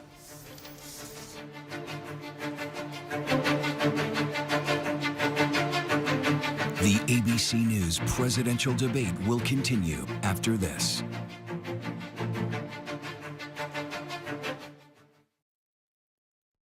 It was a regular day for 19-year-old Melissa Witt. She went to meet her mom at a bowling church league, but she never makes it into the bowling alley. My gut knew this was not a young girl who just ran away. New information, pools of blood were found by detectives. I'd just love to have her back more than anything in the world. It is a heart-wrenching day for the family of Melissa Witt. Police found the body in the Ozark National Forest. We had several suspects. All these kinds of leads. A known serial killer in your area. Could he be involved? We're actually finding key evidence that could have slipped through the cracks. You're looking for that game-changing piece. Her last hours on this earth were probably the most horrific a person can experience. This beautiful young girl. Police will find out what happened. At Wit's End, the hunt for a killer, only on Hulu. Baywatch is a fantasy. When you hear that theme song, it was a wild time, and I was a wild chick. Jason Momoa exploded. Carmen was a bombshell. Pamela Anderson was an icon. I'm really proud of everything I've done. Almost. Baywatch was a whirlwind of epic highs and bitter lows. Everyone likes to watch sexy things. You're 24. He's 54. Yeah. It just seemed like I had met my soulmate. You fired 4 times. Friday, 2020 is all new. The 32-year-old former ballerina. The center of the so-called Black Swan trial. Here we go. You haven't spoken out before. Why did you decide to talk now? The stunning all-new 2020 premieres Friday at 9/8 Central on ABC. Hey, good morning, America. Good morning, America. Good morning, America. Are you ready? They are ready. Covering the biggest events in the country right now. There's a lot going on here this morning. You don't just see it, you feel it. I'm in. I'm in. I'm in too. I'll be here. I am here and so happy. I'm in. I'm in too. Michael, George, Clara, Ginger. Rambut 5 kali lebih kuat, mengurangi rambut rontok. Sehat berkilau. Try and just feel it. Unrivaled quality. Journey with confidence. Mobile. Jadwal padat, tapi udah agak semangat. Baru Outside Chocolate Malt. Dengan oat dan malt asli, enaknya bikin semangat. Outside Chocolate Malt.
You're streaming ABC News Live. What does it take to be the most watched newscast in America? We are part of an operation. Is this our Combat Operations Center? We're approaching the gate. Militants came in from... Hi. Appreciate you. Thank you. Ismail? David. ABC's World News Tonight with David Muir is America's most watched newscast. You're watching America's #1 streaming news. Keep streaming with ABC News Live. Live from the National Constitution Center in Philadelphia, Pennsylvania. Here again, David Muir and Lindsay Davis. Welcome back to this historic ABC News presidential debate tonight. We're going to continue here, and I want to turn to the war in Ukraine. We're now 2.5 years into this conflict. Mr. President, it has been the position of the Biden administration that we must defend Ukraine from Russia, from Vladimir Putin, to defend their sovereignty, their democracy, that it's in America's best interest to do so, arguing that if Putin wins, he may be emboldened to move even further into other countries. You have said you would solve this war in 24 hours. You said so just before the break tonight. How exactly would you do that? And I want to ask you a very simple question tonight. Do you want Ukraine to win this war? I want the war to stop. I want to save lives that are being uselessly, people being killed by the millions. It's the millions. It's so much worse than the numbers that you're getting, which are fake numbers. Look, we're in for 250 billion or more because they don't ask Europe, which is a much bigger beneficiary to getting this thing done than we are. They're in for $150 billion less because Biden and you don't have the courage to ask Europe like I did with NATO. They paid billions and billions, hundreds of billions of dollars when I said, either you pay up or we're not going to protect you anymore. So that's maybe one of the reasons they don't like me as much as they like weak people. But you take a look at what's happening. We're in for 250 to 275 billion. They're into 100 to 150. They should be forced to equalize. With that being said, I want to get the war settled. I know Zelensky very well, and I know Putin very well. I have a good relationship, and they respect your president, okay? They respect me. They don't respect Biden. How would you respect him? Why? For what reason? He hasn't even made a phone call in 2 years to Putin, hasn't spoken to anybody.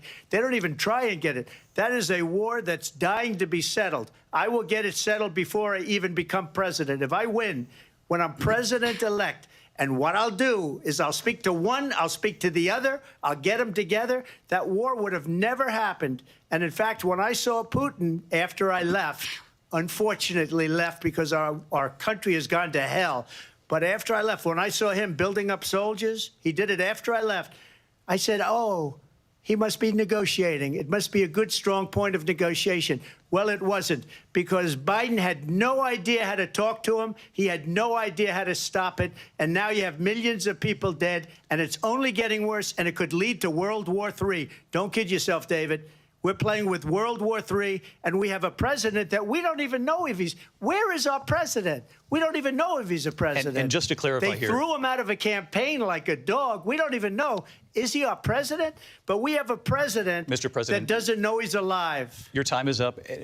Just to clarify in the question, do you believe it's in the U.S. best interests for Ukraine to win this war, yes or no? I think it's the U.S. best interest to get this war finished and just get it done. All right. Negotiate a deal, because we have to stop all of these human lives from being destroyed. I want to take this to Vice President Harris. I want to get your thoughts on support for Ukraine in this moment, but also, as Commander-in-Chief, if elected, how would you deal with Vladimir Putin, and would it be any different from what we're seeing from President Biden? Well, first of all, it's important to remind the former president you're not running against Joe Biden, you're running against me. I believe the reason that Donald Trump says that this war would be over within 24 hours is because he would just give it up. And that's not who we are as Americans. Let's understand what happened here. I actually met with Zelensky a few days before Russia invaded, tried through force to change territorial boundaries, to defy one of the most important international rules and norms, which is the importance of sovereignty and territorial integrity. And I met with President Zelensky. I shared with him American intelligence about how he could defend himself. Days later, I went to NATO's eastern flank, to Poland and Romania. And through the work that I and others did, we brought 50 countries together to support Ukraine in its righteous defense. And because of our support, because of the air defense, the ammunition, the artillery, the javelins, the Abrams tanks that we have provided, Ukraine stands as an independent and free country. If Donald Trump were president, Putin would be sitting in Kyiv right now. And understand what that would mean, because Putin's agenda is not just about Ukraine. Understand why the European allies and our NATO allies are so thankful that you are no longer president, and that we understand the importance of the greatest military alliance the world has ever known, which is NATO, and what we have done to preserve the ability of Zelensky and the Ukrainians to fight for their independence. Otherwise, Putin would be sitting in Kyiv with his eyes on the rest of Europe, starting with Poland. And why don't you tell the 800,000 Polish Americans right here in Pennsylvania how quickly you would give up for the sake of favor and what you think is a friendship with what is known to be a dictator who would eat you for lunch. Vice President Harris, thank you. We've heard from both of you on Ukraine tonight. Afghanistan came up in the last hour. I wanted her to respond to something you said earlier, and please, I'll give you a minute here. Putin would be sitting in Moscow, and he wouldn't have lost 300,000 men and women, but he would have been sitting in Moscow. Quiet, please. He would have been sitting in Moscow much happier than he is right now. But eventually, you know, he's got a thing that other people don't have. He's got nuclear weapons. They don't ever talk about that. He's got nuclear weapons. Nobody ever thinks about that. And eventually, maybe he'll use them, and maybe he hasn't been that threatening, but he does have that. Something we don't even like to talk about. Nobody likes to talk about it. But just so you understand, they sent her to negotiate peace before this war started. 3 days later, he went in and he started the war because everything they said was weak and stupid. They said the wrong things. That war should have never started. She was the emissary. They sent her in to negotiate with Zelensky and Putin, and she did. And the war started 3 days later.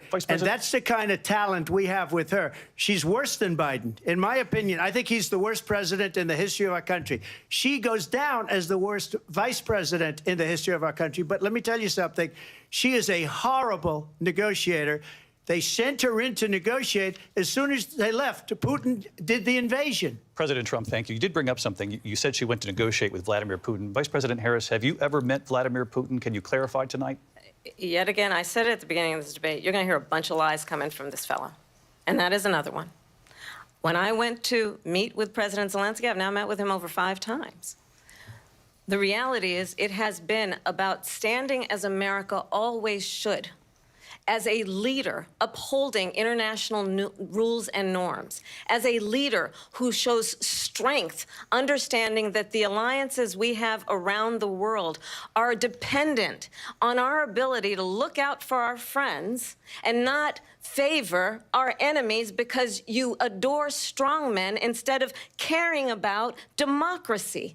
And that is very much what is at stake here. The President of the United States is commander-in-chief, and the American people have a right to rely on a president who understands the significance of America's role and responsibility in terms of ensuring that there is stability and ensuring we stand up for our principles and not sell them for the benefit of personal flattery. We've talked about Ukraine and Vladimir Putin. I do want to talk about Afghanistan. It came up in the first hour of this debate. I want to move on to Afghanistan. Stoltenberg said Trump did the most amazing thing I've ever seen. He got these countries, the 28 countries at the time, to pay up. He said, I've never seen. He's the head of NATO. He said, I've never seen. For years, we were paying almost all of NATO. We were being ripped off by European nations, both on trade and on NATO. I got them to pay up by saying one of the statements you made before, if you don't pay, we're not going to protect you. President Otherwise, Trump. we would have never gotten it. He said it was one of the most incredible jobs that he's ever seen done. Thank you. I want to turn to Afghanistan. It came up in the first hour of the debate, and we witnessed a poignant moment today on Capitol Hill, honoring the soldiers who died in the chaotic withdrawal from Afghanistan. I do want to ask the Vice President, do you believe you bear any responsibility in the way that withdrawal played out? Well, I will tell you, I agreed with President Biden's decision to pull out of Afghanistan. 4 presidents said they would, and Joe Biden did. And as a result, America's taxpayers are not paying the $300 million a day we were paying for that endless war. And as of today, there is not one member of the United States military who is in active duty in a combat zone in any war zone around the world, the first time this century. But let's understand how we got to where we are. Donald Trump, when he was president, negotiated one of the weakest deals you can imagine. He calls himself a deal maker. Even his national security advisor said it was a weak, terrible deal. And here's how it went down. He bypassed the Afghan government. He negotiated directly with a terrorist organization called the Taliban. The negotiation involved the Taliban getting 5,000 Taliban terrorists released. And get this, and the president at the time invited the Taliban to Camp David, a place of storied significance for us as Americans, a place where we honor the importance of American diplomacy, where we invite and receive respected world leaders. And this former president, as president, invited them to Camp David because he does not, again, appreciate the role and responsibility of the President of the United States to be commander-in-chief with a level of respect. And this gets back to the point of how he has consistently disparaged and demeaned members of our military, fallen soldiers, and the work that we must do to uphold the strength and the respect of the United States of America around the world. Vice President Harris, thank you. President Trump, your response to her saying that you began the negotiations with the Taliban. So if you take a look at that period of time, the Taliban was killing our soldiers, a lot of them, with snipers.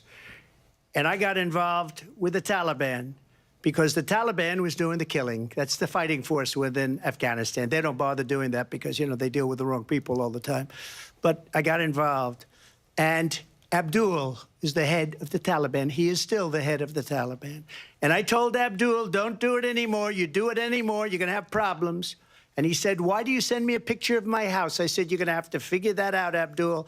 And for 18 months, we had nobody killed.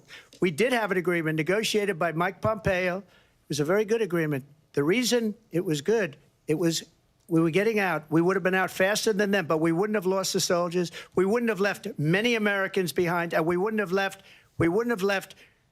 $85 billion worth of brand new, beautiful military equipment behind. And just to finish, they blew it. The agreement said you have to do this, and they didn't do it. They didn't do it. The agreement was was terminated by us because they didn't do what they were supposed to do. I want to move on. And these people did the worst withdrawal and, in my opinion, the most embarrassing moment in the history of our country. And by the way, that's why Russia attacked Ukraine, because they saw how incompetent she and her boss are. President Trump, thank you. I want to move on now to race and politics in this country. Mr. President, you recently said of Vice President Harris, quote, "I didn't know she was black until a number of years ago when she happened to turn black, and now she wants to be known as black." I want to ask a bigger picture question here tonight. Why do you believe it's appropriate to weigh in on the racial identity of your opponent? I don't, and I don't care. I don't care what she is. I don't care. You make a big deal out of something. I couldn't care less. Whatever she wants to be is okay with me. But those were your words, so I'm asking... I don't know. I mean, all I can say is I read where she was not black, that she put out, and I'll say that. And then I read that she was black, and that's okay. Either one was okay with me. That's up to her. That's up to her. Vice President Harris, your thoughts on this? I think it's, I mean, honestly, I think it's a tragedy that we have someone who wants to be president who has consistently, over the course of his career, attempted to use race to divide the American people. You know, I do believe that the vast majority of us know that we have so much more in common than what separates us, and we don't want this kind of approach that is just constantly trying to divide us, and especially by race. And let's remember how Donald Trump started. He was land, he owned buildings, and he was investigated because he refused to rent property to black families. Let's remember, this is the same individual who took out a full-page ad in the New York Times calling for the execution of 5 young black and Latino boys who were innocent, the Central Park 5. Took out a full-page ad calling for their execution. This is the same individual who spread birther lies about the first black president of the United States. And I think the American people want better than that, want better than this, want someone who understands, as I do, I travel our country. We see in each other a friend. We see in each other a neighbor. We don't want a leader who is constantly trying to have Americans point their fingers at each other. I meet with people all the time who tell me, can we please just have discourse about how we're going to invest in the aspirations and the ambitions and the dreams of the American people? Knowing that regardless of people's color or the language their grandmother speaks, we all have the same dreams and aspirations and want a president who invests in those, not in hate and division. Vice President Harris, thank you. Lindsay? President Trump, this is now your 3rd time. This is the most divisive presidency in the history of our country. There's never been anything like it. They're destroying our country, and they come up with things like what she just said, going back many, many years, when a lot of people, including Mayor Bloomberg, agreed with me on the Central Park 5. They admitted, they said, they pled guilty. And I said, well, if they pled guilty, they badly hurt a person, killed a person ultimately. And if they pled guilty, then they pled, we're not guilty. But this is a person that has to stretch back years, 40, 50 years ago, because there's nothing now. I built one of the greatest economies in the history of the world, and I'm going to build it again. It's going to be bigger, better, and stronger. But they're destroying our economy. They have no idea what a good economy is. Their oil policies, every single policy. And remember this, she is Biden. You know, she's trying to get away from Biden. I don't know the gentleman, she says. She is Biden. The worst inflation we've ever had, a horrible economy because inflation has made it so bad, and she can't get away with that. Thank you. Your time is up, I Lindsay. want to respond to that, though. I want to just respond briefly. Clearly, I am not Joe Biden, and I am certainly not Donald Trump. And what I do offer is a new generation of leadership for our country, one who believes in what is possible, one who brings a sense of optimism about what we can do instead of always disparaging the American people.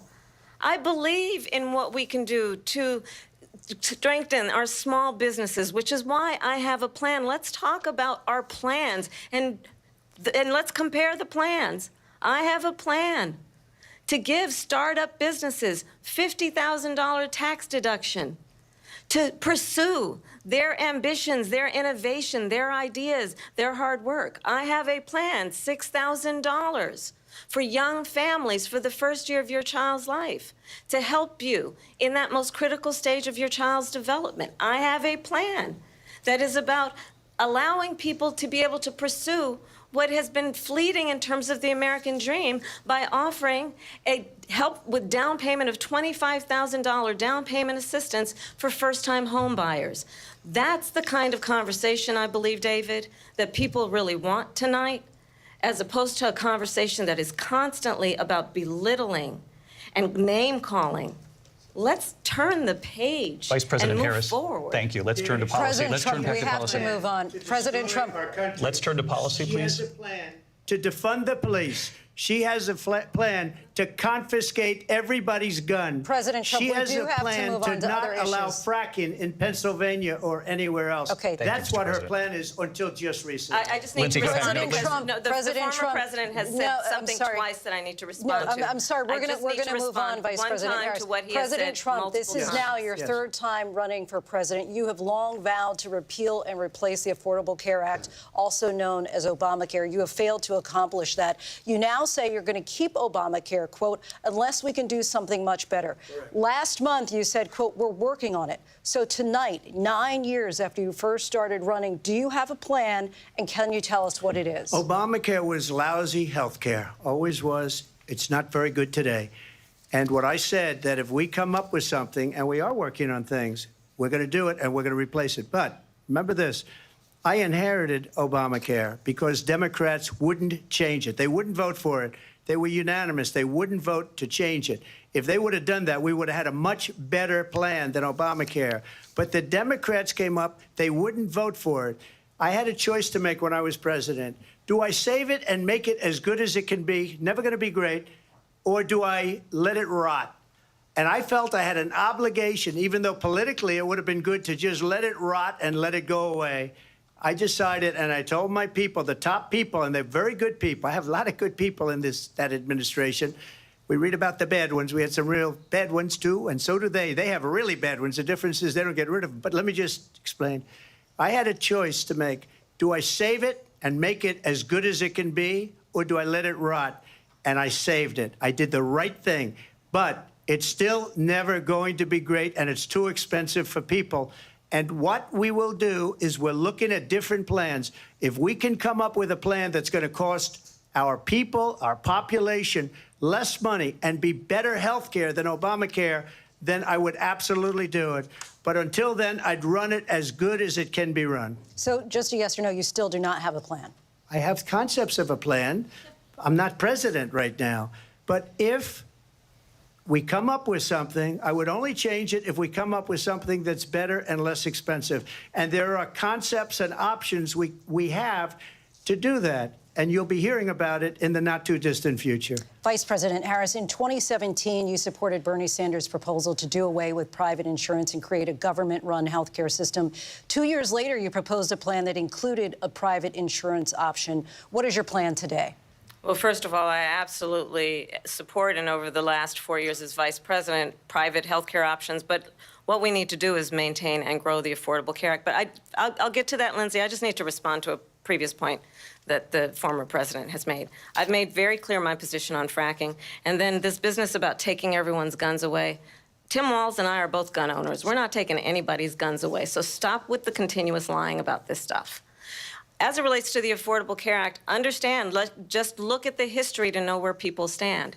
When Donald Trump was president, 60 times he tried to get rid of the Affordable Care Act. 60 times. I was a senator at the time when I will never forget the early morning hours when it was up for a vote in the United States Senate. And the late, great John McCain, who you have disparaged as being, you don't like him, you said, at the time because he got caught. He was an American hero. The late, great John McCain, I will never forget that night, walked onto the Senate floor and said, no, you don't. No, you don't. No, you don't get rid of the Affordable Care Act. You have no plan. And what the Affordable Care Act has done is eliminate the ability of insurance companies to deny people with pre-existing conditions. I don't have to tell the people watching tonight, you remember what that was like? Remember when an insurance company could deny if a child had asthma, if someone was a breast cancer survivor, if a grandparent had diabetes? And thankfully, as I've been vice president and we, over the last 4 years, have strengthened the Affordable Care Act, we have allowed for the first time Medicare to negotiate drug prices on behalf of you, the American people. Donald Trump said he was going to allow Medicare to negotiate drug prices. He never did. We did. And now we have capped the cost of insulin at $35 a month. Since I've been vice president, we have capped the cost of prescription medication for seniors at $2,000 a year. And when I am president, we will do that for all people, understanding that the value I bring to this is that access to health care should be a right and not just a privilege of those who can afford it. And the plan has to be to strengthen the Affordable Care Act, not get rid of it. Vice Fastest President prologue Harris, thank in terms you. of where Donald Trump stands on that. I want to move to an issue that's important for a lot She made a mistake. Number one, John McCain fought Obamacare for 10 years. But it wasn't only him. It were all of the Democrats that kept it going. And you know what? We can do much better than Obamacare, much less money. But she won't improve private insurance for people, private medical insurance. That's another thing she doesn't want to get. People are paying privately for insurance that have worked hard and made money, and they want to have private. She wants everybody to be on government insurance where you wait 6 months for an operation that you need immediately. President Trump, thank you. We have another issue that we'd like to get to that's important for a number of Americans, in particular younger voters, and that's climate change. President Trump, with regard to the environment, you say that we have to have clean air and clean water. Vice President Harris, you call climate change an existential threat. The question to you both tonight is, what would you do to fight climate change? And Vice President Harris, we'll start with you. 1 minute for you each. Well, the former president had said the climate change is a hoax. And what we know is that it is very real. You ask anyone who lives in a state who has experienced these extreme weather occurrences, who now is either being denied home insurance or it's being jacked up. You ask anybody who has been the victim of what that means in terms of losing their home, having nowhere to go. We know that we can actually deal with this issue. The young people of America care deeply about this issue. And I am proud that as vice president over the last 4 years, we have invested $1 trillion in a clean energy economy, while we have also increased domestic gas production to historic levels. We have created over 800,000 new manufacturing jobs while I have been vice president. We have invested in clean energy to the point that we are opening up factories around the world. Donald Trump said he was going to create manufacturing jobs. He lost manufacturing jobs.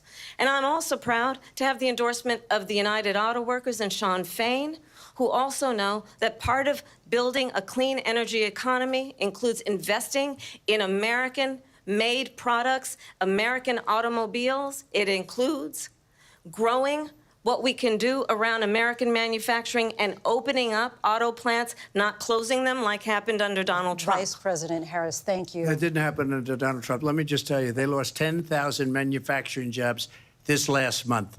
It's going, they're all leaving. They're building big auto plants in Mexico, in many cases owned by China. They're building these massive plants, and they think they're going to sell their cars into the United States because of these people. What they have given to China is unbelievable. But we're not going to let that. We'll put tariffs on those cars so they can't come into our country, because they will kill the United Auto Workers and any auto worker, whether it's in Detroit or South Carolina or any other place. What they've done to business and manufacturing in this country is horrible. We have nothing because they refuse. You know, Biden doesn't go after people because supposedly China paid him millions of dollars. He's afraid to do it. Between him and his son, They get all this money from Ukraine. They get all this money from all of these different countries. And then you wonder, why is he so loyal to this one, that one, Ukraine, China? Why is he? Why did he get $3.5 million from the mayor of Moscow's wife? Why did she pay him $3.5 million? This is a crooked administration, and they're selling our country down the tubes. President Trump, thank you. Thank you. We'll be right back with closing statements from both of our candidates. An historic night, this ABC News presidential debate from Philadelphia. Back in a moment.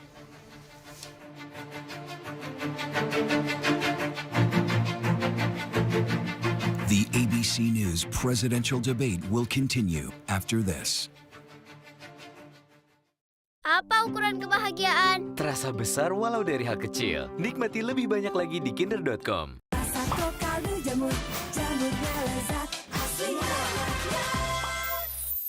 Ih, keluarin semuanya. Ya, gimana mau liburan? Harga hotel murah. Ini yang ku cari. Diskon hotelnya bikin dompet happy. Liburan jauh lebih murah se-Indonesia. Cuma di Agoda. Rahasia kulit glowing Korea ada di K-Natural White Cotton Flower. Korean rice milknya cerahkan kulitmu. Show off glowing skin dengan K-Natural White Cotton Flower. Glowing is yours.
Central on ABC.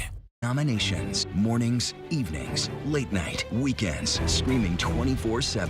40 Emmy nominations. Thank you for making ABC News America's #1 news. Get ready, America, every Friday. The hottest trends, styles, and must-have. What's the right stuff to buy right now? I really love that. It's time to buy the right stuff. Yes! And save big time, too. The right stuff. Fridays on GMA. You're going to love it.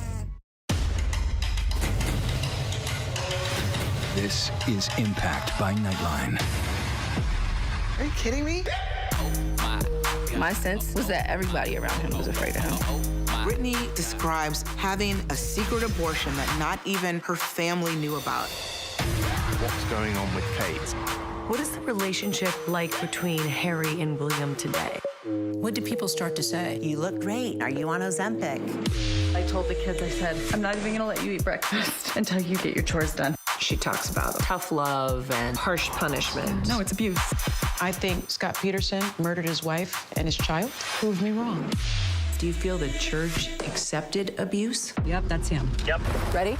Does your church protect sexual predators? How do you top the most watched season yet? Fabulous. It's a bit erotic, a bit exotic. You have no idea. Impact by Nightline. The all-new season premieres this September, only on Hulu. If you were coming of age in the 1980s, the Brat Pack was near the center of your cultural awareness. But for those of us experiencing it from the inside, the Brat Pack was something very different. If you could have the Brat Pack name not exist, would you? I hated the Brat Pack. What a disaster. Why did we take it as an offense? Andrew? I'm not going to say we were the Beatles or anything. Well, we didn't fill Shea Stadium. 1985? I think we could have. Let's go. We are heading into the unknown. Oh my gosh. We just saw what no one has seen before. Way out, dead ahead. Tag on! Hammer, hammer, hammer. It's doesn't get any more cutting edge than this.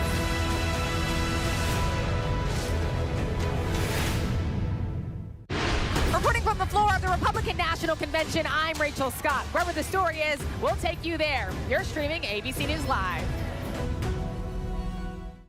Live from the National Constitution Center in Philadelphia, Pennsylvania. Here again, David Muir and Lindsay Davis. Welcome back tonight. The time has come for closing statements, and Vice President Harris, we begin with you.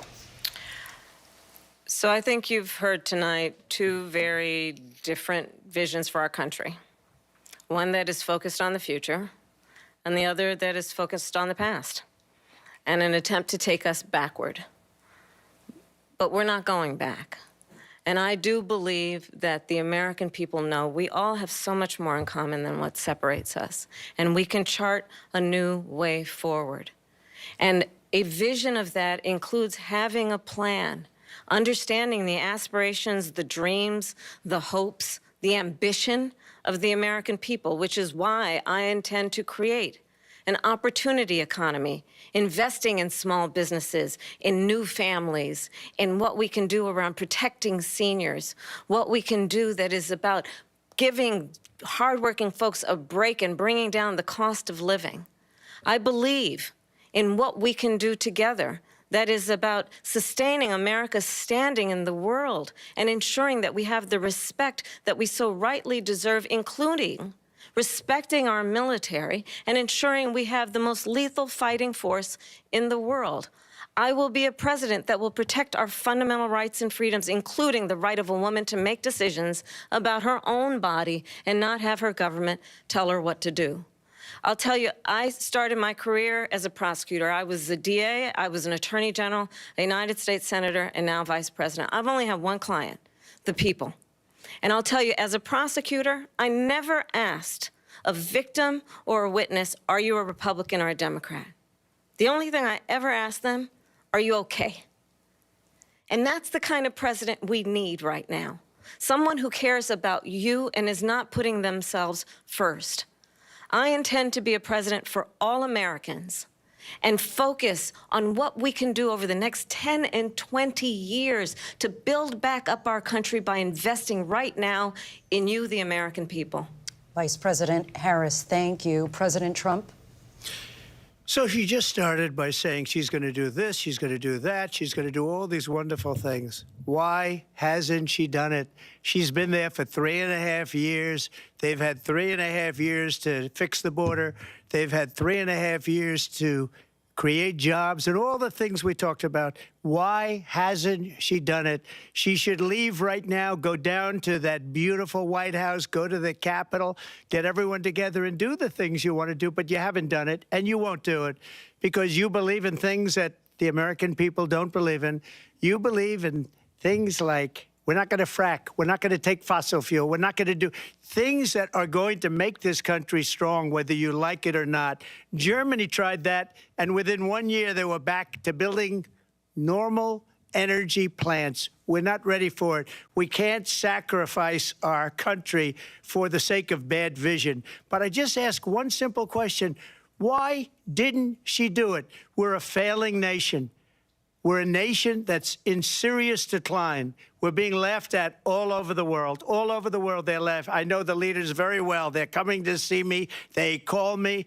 We're laughed at all over the world. They don't understand what happened to us as a nation. We're not a leader. We don't have any idea what's going on. We have wars going on in the Middle East. We have wars going on with Russia and Ukraine. We're going to end up in a third world war, and it'll be a war like no other because of nuclear weapons, the power of weaponry. I rebuilt our entire military. She gave a lot of it away to the Taliban. She gave it to Afghanistan. What these people have done to our country, and maybe toughest of all, is allowing millions of people to come into our country. Many of them are criminals, and they're destroying our country. The worst president, the worst vice president in the history of our country. President Trump, thank you. And that is our ABC News presidential debate from here in Philadelphia at the National Constitution Center. I'm Lindsay Davis. And I'm David Muir. Thank you for watching here in the U.S. and all over the world, and from all of us here at ABC News. Good night. Thank you very much. And we are here live on ABC with our post-debate comments. I'm Martha Raddatz. It was a lively debate from the economy to abortion to Afghanistan. They had it all, and it was historic, John Carl, fiery. Wow. Wow. Wow. That was quite a debate. And I'm Jonathan Carl here with, of course, Mary Bruce and Rachel Scott. Our reporters across the news division have been updating our live blog, looking at some of the allegations made back and forth, doing fact checks. You can find all of that on abcnews.com. But I would like to replay the moment at the very start of this debate because it was quite a moment. The handshake. And if Kamala you look, Harris. Let's have a good debate. See, have fun. Thank you. I mean, Welcome quite a to moment. both. First of all, because we hadn't seen a handshake. We hadn't seen a handshake in a long time. And she initiated that one. And Yes, she did. I mean, not only did she initiate it, she walked over to him and sought him out, put the hands out, and also made the first words. And probably had a plan if he hadn't put his hand out either. Interesting. So Martha, bottom line, what did you think? I think clearly what Kamala Harris wanted to do was be the candidate of hope, the candidate of the future. Donald Trump seemed angry within 4 minutes. I think we saw him going from very serious at the beginning, never really seemed to look at her, to just angry. I mean, really yelling at some points, trying to make his points. I don't think we heard a lot of policy and plans on either side of that, despite those questions over and over again. But what you had was that optic. You had Kamala Harris looking over, baiting him again and again and again. The microphones were muted when they weren't speaking, but many times she didn't need a microphone. You watch Donald Trump get mad, scowl through things. And, you know, John, we were all talking leading up to this about how this would go, what Donald Trump you would see. I think he had a plan for talking about what he saw as a next term, but then he was talking about rumors about people eating their neighbors' pets. So it really devolved into that. I mean, look, Kamala Harris didn't really explain some of the big questions that were out there about why she changed her policy views on so many things. Part of the reason is Donald Trump really was not effective in bringing the debate to her. I agree with you. I think that he looked not just angry, but also rattled. And in contrast, Harris, who, again, much of the world doesn't know, Harris looked like she belonged on the stage, looked like she is somebody that could serve as president. And that is certainly how the campaign is feeling tonight. I can tell you, the Harris campaign feels very good. They feel they had a very strong night, that she was in command, that she did look presidential, and that she was able, they feel, to hold Donald Trump accountable for his actions. And of course, that was their goal going into this, that she would be able to put Donald Trump's record under a microscope. And they feel that the strongest example of that was that exchange on abortion, where she was able really to blame Donald Trump directly to his face. I mean, she said, what you are putting women through is unconscionable. Yes, she goaded him. She flat out trolled him many times, got him off message, but she also talked directly to voters, even inviting them to a Trump rally to underscore that central argument in her campaign that she says he's only out for himself, that she argues she's out for the American people. Rachel? Yeah, well, look, the Trump campaign is going to be seizing on the fact that Vice President Kamala Harris did not do a great job today really explaining her policy shifts, right? And that is what they have been seizing on. They're really trying to define her for voters when voters have a lot of questions about her policy positions. At the same time, though, almost every single thing that Vice President Kamala Harris said tonight got under Trump's skin.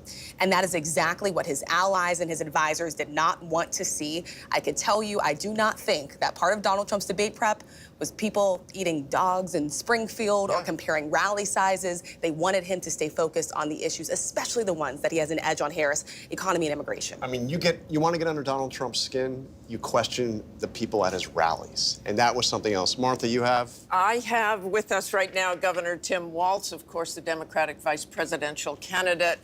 Welcome, Governor Walz. How are you feeling? What's your reaction to the debate tonight? Martha, I'm feeling great because what I knew, and I think so many knew, and now many Americans know, is you saw a president for all America in Kamala Harris. You saw the confidence, you saw the vision, you saw the poise, and you saw the compassion for people, understanding she spoke about an economy that moves us forward, moves all of us forward, lets everybody be a part of it. And she continued to lay that out, whether it's reproductive freedom or how we start small businesses or making home ownership easier. And on the other side, you saw a nearly 80-year-old Donald Trump, angry, unhinged, and as you've been discussing, talking about things that are deeply concerning because they make no impact on the American public. He shouldn't be anywhere near the White House. And I have to tell you, if it weren't so dangerous, it reminds you of an old man yelling at the clouds. That was his thing. Get off my yard. That's what he did all night. Contrast that with the voice of Harris laying out the question for everything that matters. And so I think the whole country can see what happened tonight. We'll keep pushing forward. That's the way that the country wants to see our politics be. She laid it out clearly. Donald Trump brought nothing tonight. Anger, resentment. Governor Walz, I do want to ask you, she did not answer questions on abortion restriction. She never really answered that question. Can you clear that up where the Harris-Walz ticket stands on that? Certainly, and you couldn't get any different than this. The reinstitution of Roe versus Wade, what was the law of the land for 52 years. You saw this in there, and him pushing back to the states, she's exactly right. It's people like Amanda in Texas, which everybody saw on the stage in Chicago, nearly bleeding out, having sepsis twice because she can't get the care. She's been absolutely clear on this. Everything Donald Trump said, that is untrue. The clarity of this is Roe. When you have Roe, you have the protections in place where women make their own decisions with their health care providers, not Donald Trump. Okay, thanks so very much for joining us, Governor Walz. John? And we have the other side of the ticket. We have Senator J.D. Vance, Donald Trump's running mate, joining us now. Senator Vance, thank you for joining us. Thanks, Sean. Appreciate it. So I want to get to one part in the debate where you came up. Donald Trump was asked if he would veto a national abortion ban. He didn't answer the question, suggested, I guess, that he wouldn't. And then it was pointed out that you, in fact, said not that long ago that he would veto a national abortion ban. Can you explain the mix-up here?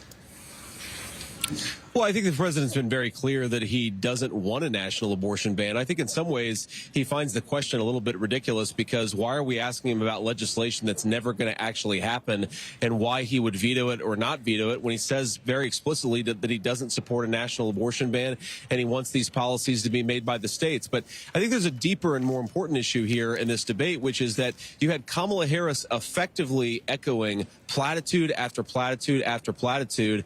The American people can't pay their grocery bills on platitudes. They can't put their kids in a house on platitudes. And Kamala Harris had a lot to say, but very little actual substance behind it for how she's going to lower grocery prices, secure the border, and make housing more affordable in this country. She's been the vice president for 3.5 years. She can't run on a record, and she apparently can't run on much of her plans either because it's just a lot of slogans and not a whole lot of substance. But Senator Vance, why won't he just say that he would veto the national abortion ban? And by the way, had you spoken to him about it before you were put in a position to answer that question? No, I hadn't spoken to him about it because, again, Donald Trump thinks the question is absurd because he doesn't support a national abortion ban, and he's been explicit about it. And, John, I think that it's so preposterous for the media to focus so much on an issue where Donald Trump has been crystal clear and not on the fact that people can't afford groceries and housing because of Kamala Harris's policies. This election is actually quite simple, and Kamala Harris and apparently the media would like to distract Americans on issues, by the way, that Donald Trump's been crystal clear about, but they're not talking nearly enough. This debate didn't talk nearly enough about the fact that Americans are struggling because they can't afford groceries, they can't afford housing, and a lot of their kids are dying of fentanyl overdoses because Kamala Harris has let the Mexican drug cartels take over the southern border. This is a disgrace what's going on in our country, John, and we could do so much better if we just had better leadership. We've got the best workers, the most beautiful country, the best natural resources, but Kamala Harris's leadership is squandering the great benefits of this country. It's why we've got to get back to Donald Trump's leadership. Senator, by the way, I asked because he hadn't been crystal clear and he said something different than what you said. That's why I was seeking clarification. But let me ask you about this for just very quickly. I heard Donald Trump before this debate describe Kamala Harris as, I'll just read a few of them, a low IQ individual, somebody who doesn't have the mental capacity to be president, really dumb, unable to put two sentences together. Is that what you saw on the stage tonight?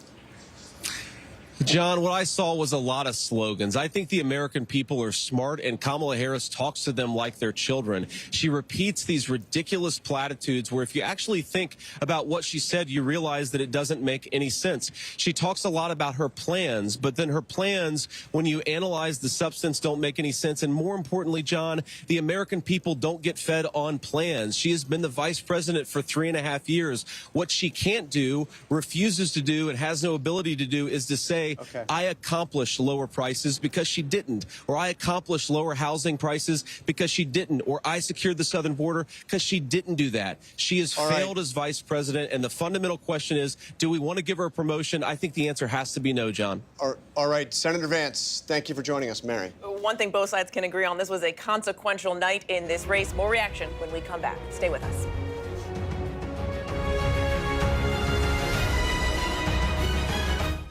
Apa semua suka coklat? Ya, jika diolah dengan tanggung jawab, lihat keseriusan kami terhadap keberlanjutan di kinder.com.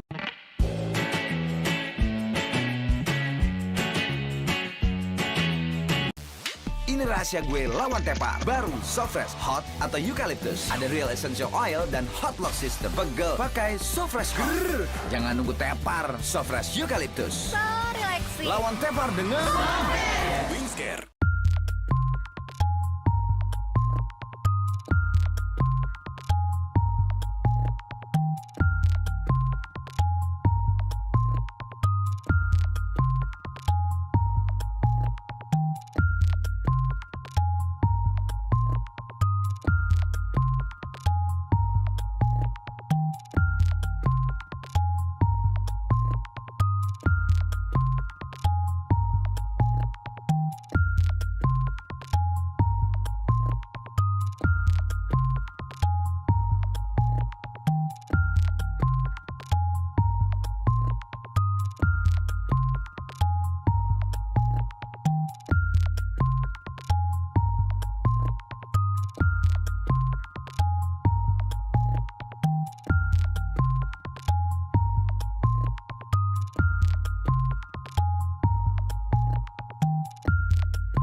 What's good to watch, read?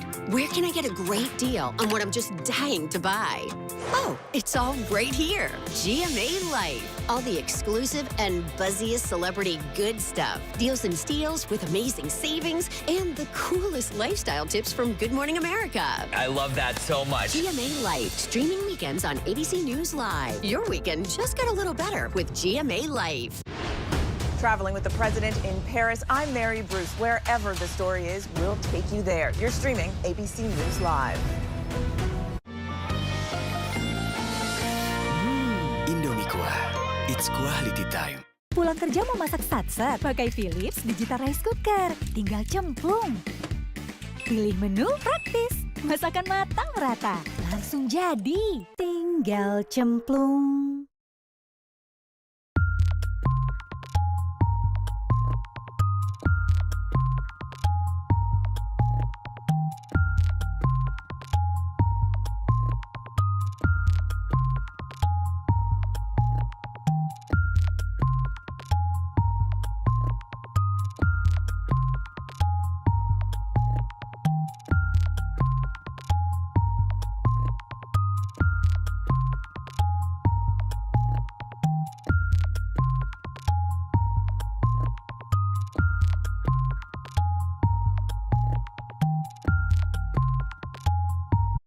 for a Killer, only on Hulu.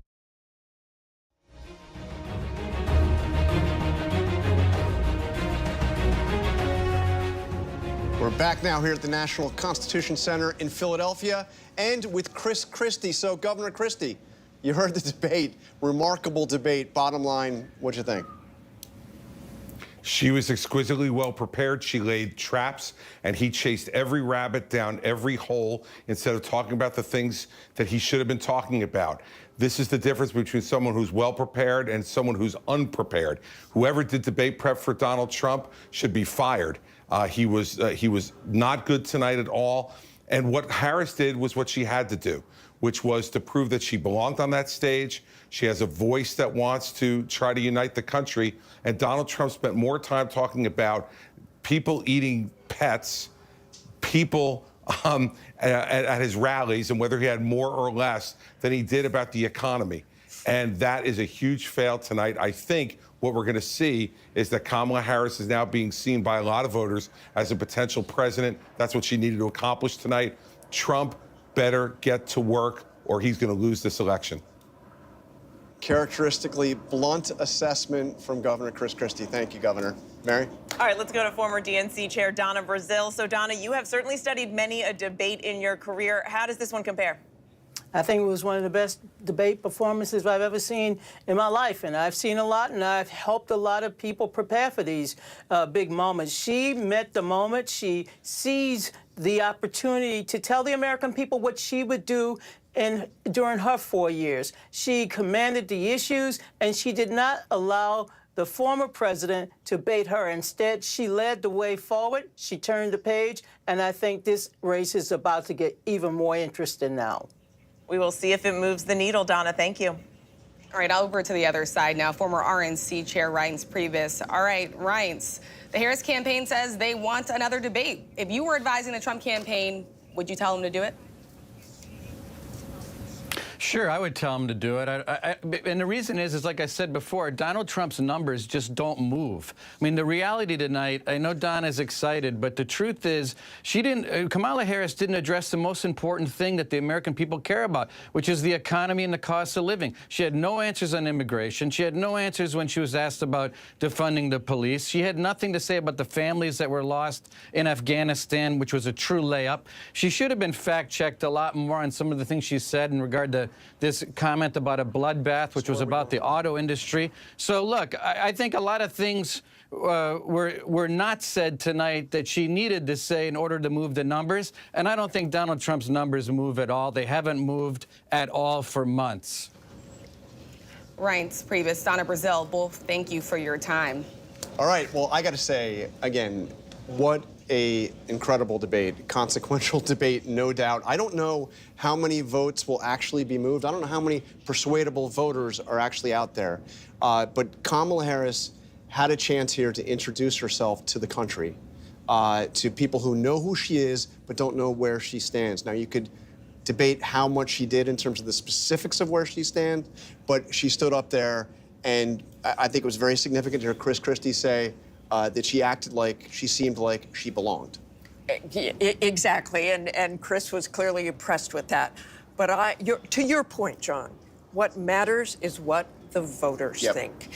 Kamala Harris was hurling things against Donald Trump, and he's been convicted, and January 6th, and everything else she could throw at him. But in the end, right now, he is tied with Kamala Harris. Does this change anything? We've all seen debates where people are very proud of what they did. Hillary Clinton thought she won that debate, many debates in 2016, and she didn't win. So you have to be very careful, and it's very important to see what the voters think. And look, the Harris campaign certainly thinks that they were, they put him on the defensive. They are going to keep getting out and making this message. She's going to be out there in those critical battlegrounds again later this week. They're so optimistic. They want that second debate. As Rachel said, the message from the campaign tonight, Vice President Harris is ready for a second debate. They're looking for one in October. They say, is Donald Trump, ? One last goading of him to end the night. Wow, that is something else. I did not predict that at the beginning. Rachel. Bottom line, voters out there want a change. That's what the polls say. And both of these candidates really trying to present themselves as the agent of change. We will have to see in the polls who did the most effective job of doing that tonight. We will see. All right, that is it for us here in Philadelphia. A night to remember for sure. Our race for the White House post-debate coverage continues on ABC News Live, Disney+, Hulu, and anywhere else you stream live news. And your local news is next.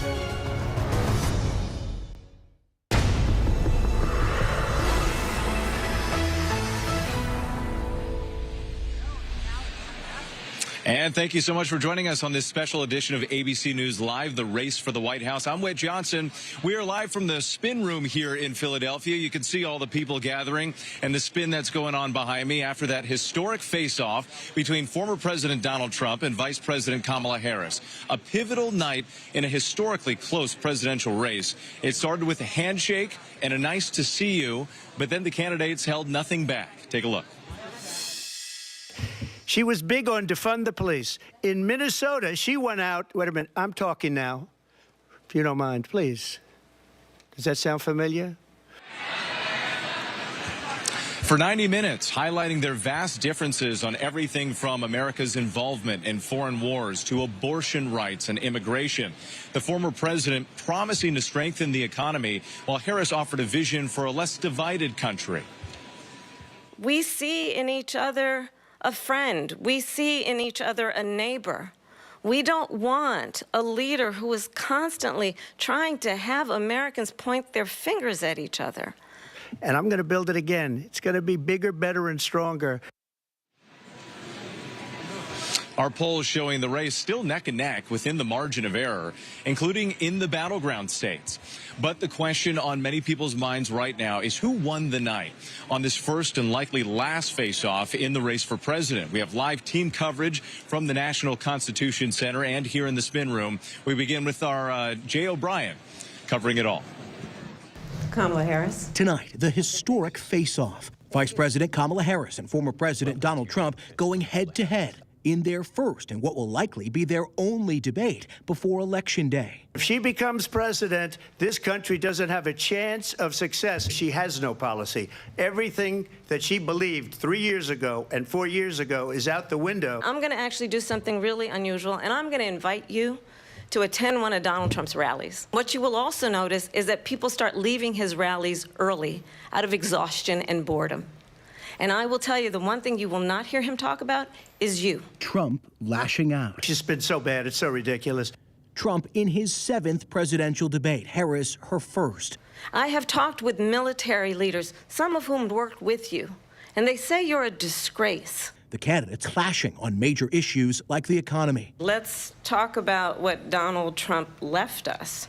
Donald Trump left us the worst unemployment since the Great Depression. And what we have done is clean up Donald Trump's mess. I am actually the only person on this stage who has a plan that is about lifting up the middle class and working people of America. I had no inflation, virtually no inflation. They had the highest inflation perhaps in the history of our country because I've never seen a worse period of time. People can't go out and buy cereal or bacon or eggs or anything else. The people of our country are absolutely dying with what they've done. They've destroyed the economy. Abortion. And I pledge to you, when Congress passes a bill to put back in place the protections of Roe v. Wade, as President of the United States, I will proudly sign it into law. But understand, if Donald Trump were to be reelected, he will sign a national abortion ban. Well, there she goes again. It's a lie.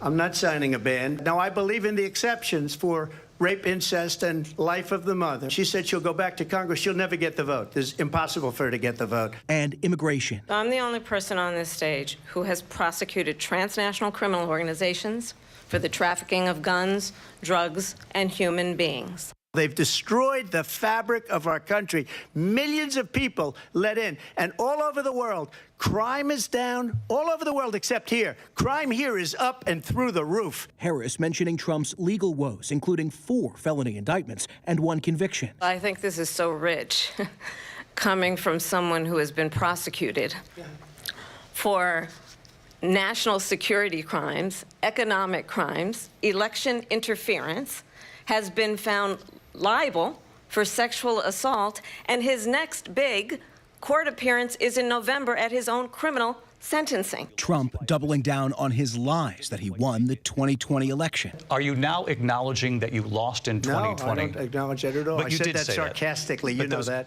It was said, oh, we lost by a whisker. That was said sarcastically. Donald Trump was fired by 81 million people.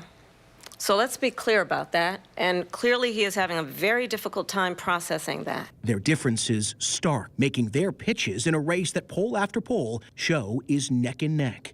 The President of the United States is commander-in-chief, and the American people have a right to rely on a president who understands the significance of America's role and responsibility in terms of ensuring that there is stability and ensuring we stand up for our principles and not sell them for the benefit of personal flattery. I probably took a bullet to the head because of the things that they say about me. They talk about democracy. I'm a threat to democracy. They're the threat to democracy with a fake Russia investigation. Plenty of big moments in the debate tonight. So joining us now is former Congressman Cedric Richmond, who's now co-chair for the Harris-Walz campaign. Mr. Richmond, thank you so much for joining us. We appreciate it. Heading into tonight's debate, the polls were showing that Kamala Harris still needed to tell her story, that voters wanted to know more about her and the issues and where she stood on the positions that matter to the voters. How do you think she did tonight? Well, I think rightfully so. I think voters deserve to know the candidates that they're voting for. And I think she did an excellent job tonight talking about not only her values, but talking about her plan for the American people. And I think that was the big difference tonight. She focused on how do I help Americans dealing with several challenges, the challenges of child care, the challenges of affordable housing, the challenges of rising grocery prices. And I think she addressed all of that. And I think the American people are giving her a fresh look, and I think she did an excellent job. Donald Trump, the former president, says that she's a flip-flopper. She can't be trusted because her issues have evolved so much over the years. Do you think that she properly addressed that tonight? Absolutely. I think that she hit it direct on and talked about, for example, with fracking and healthcare. She said she wouldn't ban fracking as vice president. She didn't ban fracking, and she has no intention on banning fracking. When she talked about healthcare, she said her values was always that healthcare should be a right and not a privilege just for the rich. And she talked about how to expand healthcare. So I think she did a very good job of going into her policies and how they align with her values as growing up in a middle-class family, and how that relates to the families in the United States right now. Another thing heading into tonight, the polls showed that voters, for the most part, trusted Trump more on some key issues like immigration and the economy.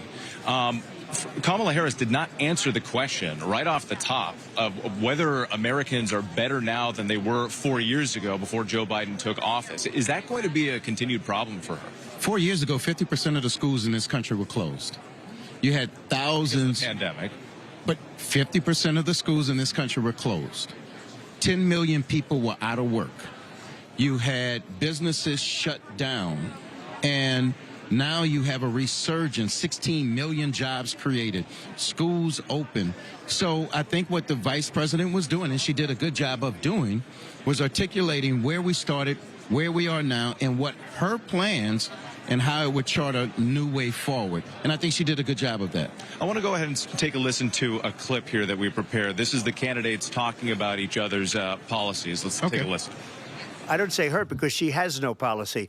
Everything that she believed 3 years ago and 4 years ago is out the window. She's going to my philosophy now. In fact, I was going to send her a MAGA hat. So that's, again, to that same narrative here, the Trump team trying to define her. Do you believe, are you confident that she is able to change this narrative going forward? Clearly, the voters still want to know more about her. They want to know where she stands. Do you think that she's going to be able to do that in the days and weeks ahead? Yeah, I think she did a great job of it tonight. And part of what a debate is, it's a compare and contrast. And I think that she talked about our values, and I think he talked about himself.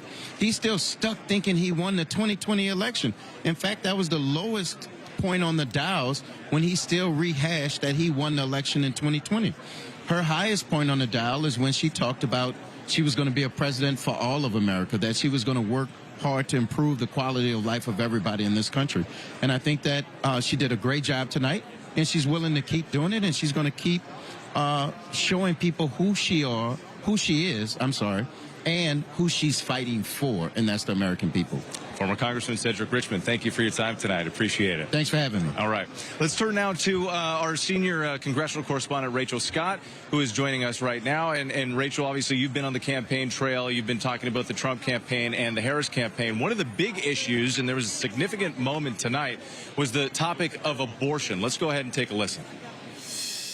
One does not have to abandon their faith or deeply held beliefs to agree. The government, and Donald Trump certainly, should not be telling a woman what to do with her body. So, Rachel, forgive me, a lot going on here in the spin room, but your takeaway on what we just heard right there. I know people with the Harris campaign are saying that that was a strong moment for her.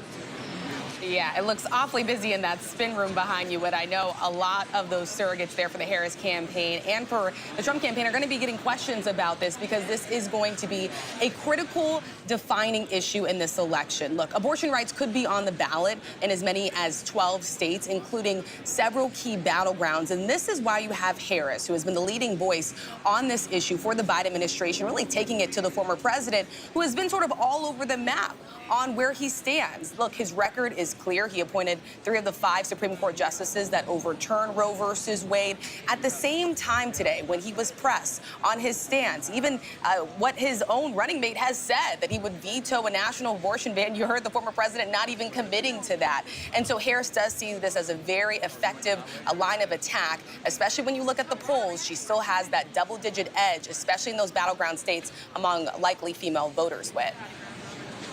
And one of the areas where former President Trump has struggled is connecting to those women voters, especially those who are undecided. What is the sense, how is the Trump campaign responding to how he did on that tonight?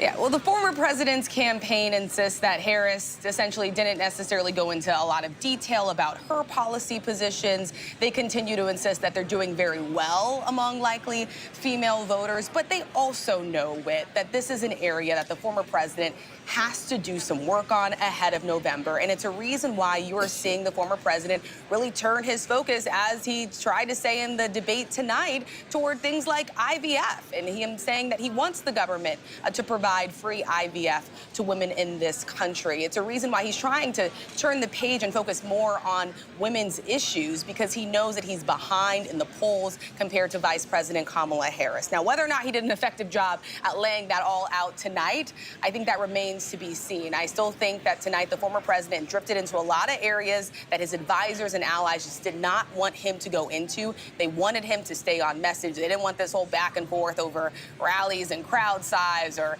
people who are allegedly eating pets in Ohio. They wanted him to really focus on the issues with. All right, Rachel Scott, we're going to talk more about that right now. We appreciate it. Thank you. We're going to bring in Senator Marco Rubio from Florida. And that question, Marco, we're going to pick it up right there.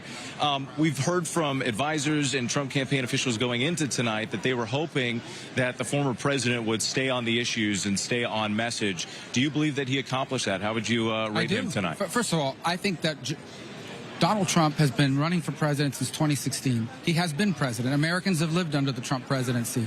He's well defined on these things. And a lot of things he said tonight, it's part of the persona.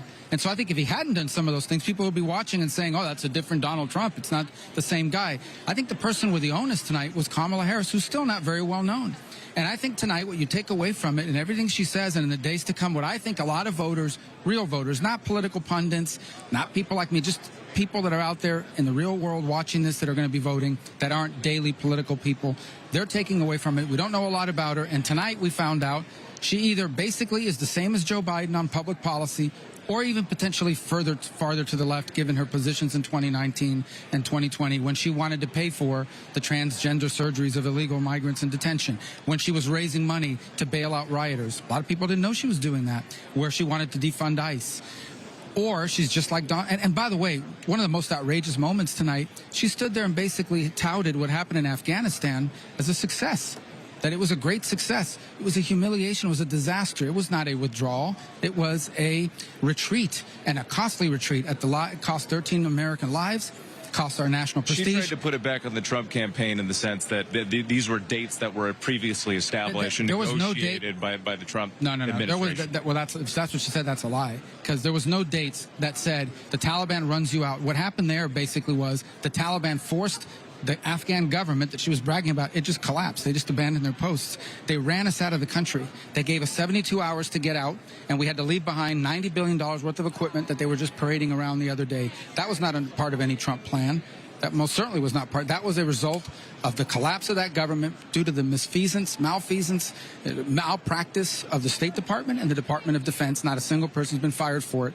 Everybody sees it for the humiliation that it was, even Democrats. And she's bragging about it as a great success. But there's a lot more to unpack here. Tonight, for the first time, that 25% of Americans that say they wanted to learn more about her, they're beginning to learn that, in fact, she was not born on July 24th of this year. She was vice president. She's been there when 50% increases happened in our groceries bill. She's been in the White House when over 10 million people have entered this country unlawfully over the last 3.5 years. Can I ask you about immigration? Yeah. Obviously, this is something that you've spoken about, and so has the former president. Polls show that Americans, voters, at least right now, trust former President Trump more on the issue of abortion. But does it help his case when he comes out? Immigration. On immigration, forgive me. On immigration, but does it help his case when he comes out and talks about things like, migrants kidnapping and eating pets in Ohio? Does that help his there's case? people, listen, I don't know if that's true or not true. And what he said tonight was that there are people out there putting that on social media. Government officials have told us that. The city manager said they had no reports of it, but there are actual people, real people who are claiming this, and that it's happening in Springfield, Ohio, that's had like an influx of 15 or 20 million migrants brought here under this parole program. And that's claims that people are making, and that's what he's pointing to. But irrespective of that, beyond it, I was just in Ohio last week, and people were talking about Springfield, and what they were saying is it has been a real burden on, that same city manager, I believe, was the one that came out and said we have a housing crisis because they flooded our community with people that were brought in under the Biden parole program. The Biden immigration program has been a complete and absolute disaster. It has led to 9 or 10 million people coming into this country unlawfully, including people they claim they vetted that turn out to be members of a very violent Venezuelan gang that is now terrorizing New York City, Chicago, parts of Florida, and Aurora, Colorado, as was pointed out tonight. She has to answer for that. She's been there when all this was happening. Why didn't they do anything about it? I was disappointed, frankly, that she was not pressed more on that, on the record of the last 3.5 years. She has not been some bystander. She has been in the White House, the second most powerful figure in this administration, when all these terrible things have happened to our country. She should have been forced to answer more for that. That said, I think that tonight those issues, President Trump effectively raised those issues in the minds of a lot of undecided voters who I think are going to begin to take that into account as they fill in the blanks of who she is. What about the issue of election integrity? Trump, again, tonight would not acknowledge the results of the 2020 election. He also, when asked multiple times if he had any regrets about January 6th, didn't answer that question. Is that going to be a problem for him? Well, I think what he said about January 6th was that he's not responsible for what happened that evening. You don't think he bears any responsibility for? I believe in individual agency. I think there were a lot of people that went to Washington to protest, and there were a handful of crazies that went in to do something they shouldn't have done. And among those, there were people that were violent and people that committed crimes. And the ones who committed violent crimes, those people should serve their sentences if you committed an act of violence. But I don't think that they did it. Donald Trump didn't tell them to go do it, and that's what he has said. I do think, on the other hand, we have to ask Democrats, what about these people that were out there excusing the rioters that were burning down American cities, some of whom weren't even prosecuted? Do you have confidence that this is going to be a free and fair election, and that there will be a... Yeah, listen, free and fair elections is one thing, but people have to have confidence in the process. For example, in the state of Georgia, they entered into a consent decree. They ignored their own laws because they entered into a consent decree and allowed a court to change their laws and how you're allowed to vote and when and what method and so forth. And when you do that in multiple places, including here in the Commonwealth, that undermines people's confidence, especially in a close election. That's why election laws are so important. That's why they need to be followed. It's not just about getting the count right. It's about conducting an election in a way that gives everybody confidence that nothing happened that shouldn't have happened. And that didn't happen in 2020 because COVID caused a lot of states to try to create flexibility that didn't exist in statute. But the investigations never found any examples of widespread fraud. But it's almost impossible to find widespread fraud. But that's not the claim I've ever made. The claim is that they have not followed their own laws, and when you don't follow your own laws of election, you open the door to fraud. But more importantly, you open the door to a lack of confidence in your electoral process. When you say these are the rules, and then you violate those rules, you are undermining people's confidence in the election, especially when one side comes up short by a very narrow margin. That's why election laws are so important, to protect people's confidence in the elections. That's why they're so important, and they weren't followed in 2020 in multiple jurisdictions. All right, Senator Rubio, thank you for that. We appreciate it. Let's go ahead and head over to our chief White House correspondent, Mary Bruce, who's been talking to both campaigns. Mary, your thoughts on what we've been hearing so far from the Harris campaign? Well, look, they certainly are absolutely thrilled with how this night turned out. They think that Kamala Harris was out there looking presidential, that she was in command, and that they feel she did, shine a spotlight on Donald Trump's record, that she was able to articulate her positions and pivot and get under Trump's skin. And look, there's no question she did successfully goad him in many instances, and they feel that she was really successful at that she threw Donald Trump off message. And it does appear, is that Donald Trump there going into the spin room, perhaps, making an entrance there as well?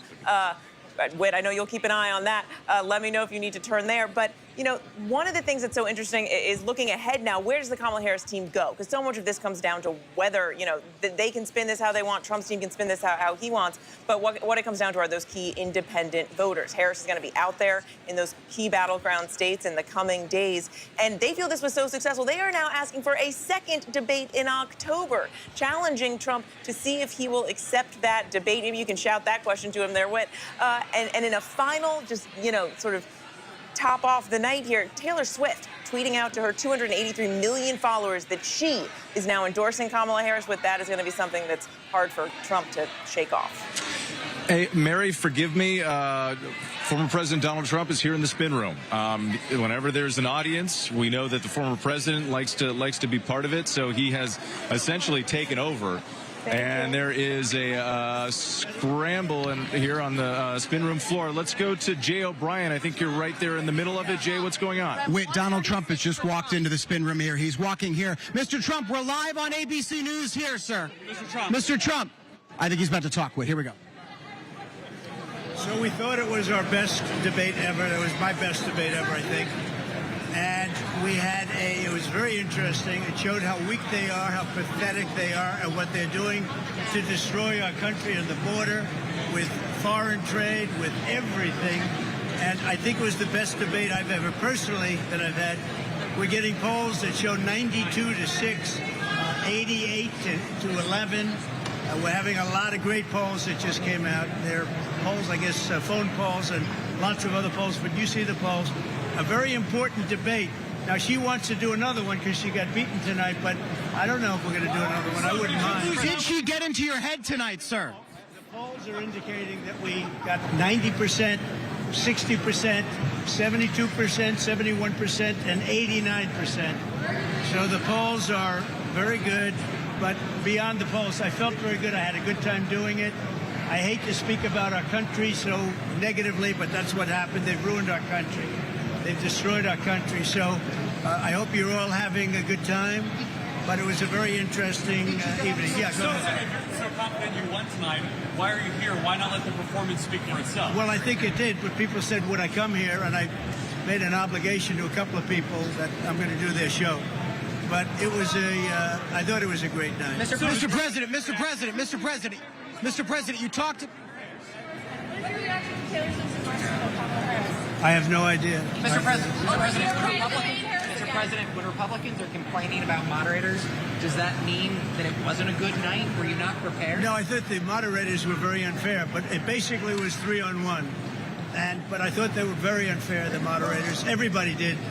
But despite that, they're saying that the debate was a big debate. Were you prepared for that kind of debate? Yeah, I assume the moderators would be bad because that right there is the worst of all the news networks, in my opinion, and it always has been. Yeah.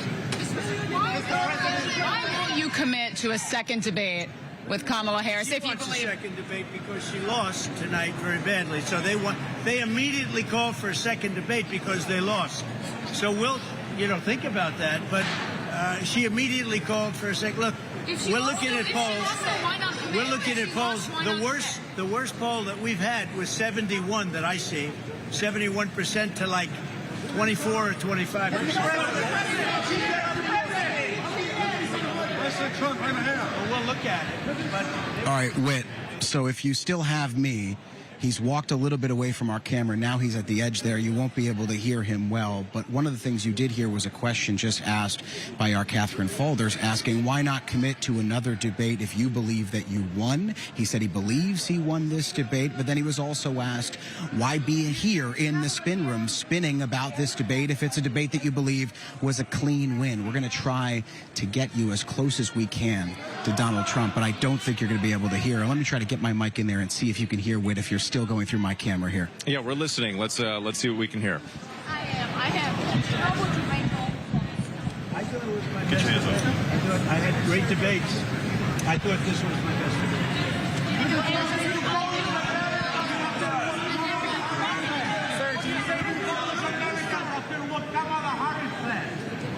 Well, I thought she was not very good tonight. She didn't protect the vice president. He's the office of the vice president. And certainly, if you take a look at it, she was terrible with respect to the president. She's trying to get herself away from Biden, and she wasn't able to do that tonight. I think it was a big thing. They wanted to disassociate with Biden, and they weren't able to do it. What did you think about that? Mr. President! Mr. President!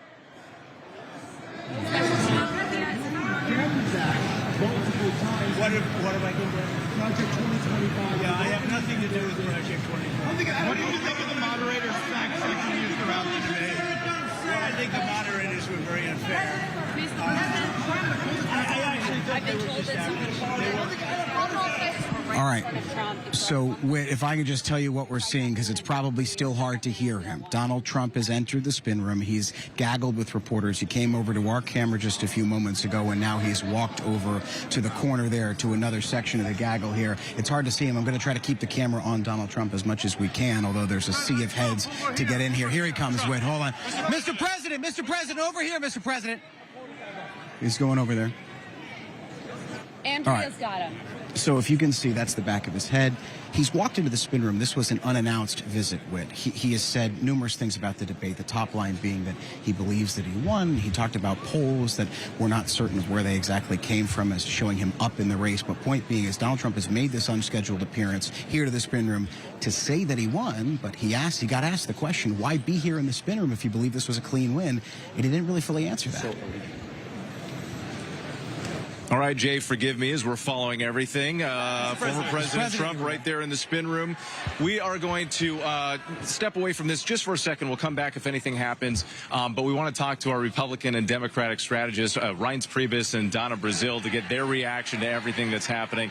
I'm sure there's no surprise to you that he came here to the spin room, wanted to take over and be the center of the floor. But Donna Brazile, let's start with you because obviously this was a big moment for both candidates, a pivotal moment. Donald Trump says that he won the debate and that Kamala Harris lost badly. How do you see it tonight?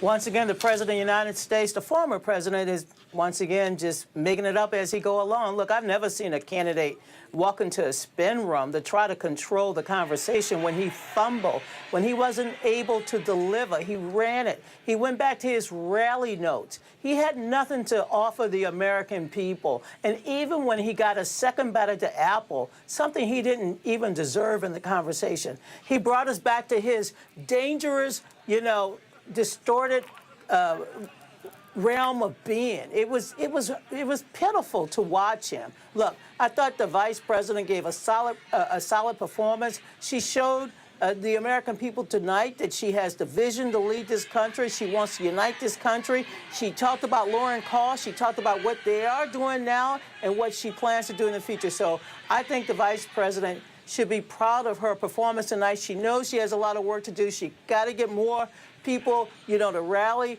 and to support her candidacy. But you see the former president out there trying to get the media to pay attention to him. The vice president say, let's pay attention to the American people. They deserve better. Let's bring in Reince Priebus because Reince, earlier this evening when we were talking before the debate, the recommendation that you gave or the advice that you said that you would give the former president was for him to not take the bait and to stay focused on the issues. There were a few moments there when Kamala Harris was able to get under his skin, specifically when she was talking about crowd sizes and things like that. How do you think the former president did? Well, I think she did get under his skin a few times. I mean, that's obvious. But the fact of the matter is, I don't think Donald Trump's numbers change at all. And I think the big mistake that Kamala Harris made is she didn't address head on the biggest issue in the race, which is the economy, the cost of living. She had nothing to say on immigration. She had no answer when she was asked about defunding the police. She had nothing to say about the families that were lost in Afghanistan. So I think those are opportunities lost. I do think that the President Trump anyway, closed very well when he said, look, you work in the White House every day and you talk about the things that you want to do. Why don't you do the things now that you work in the White House? And so I thought that was a strong ending.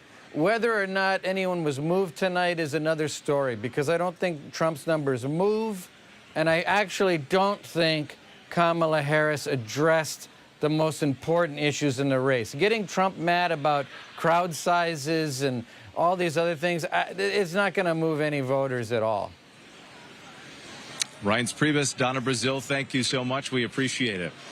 All right, we do want to bring in Tulsi Gabbard, former Congresswoman and Trump campaign advisor. She is joining us here in the spin room. And Tulsi, it's good to see you. Thank you. You have a unique perspective here because not only have you debated against Kamala Harris, but you were once a Democrat. Now you support former President Trump, and you helped him with some of his debate prep. How do you think the evening went, and did you see some of the things that you discussed before the debate play out in real time tonight?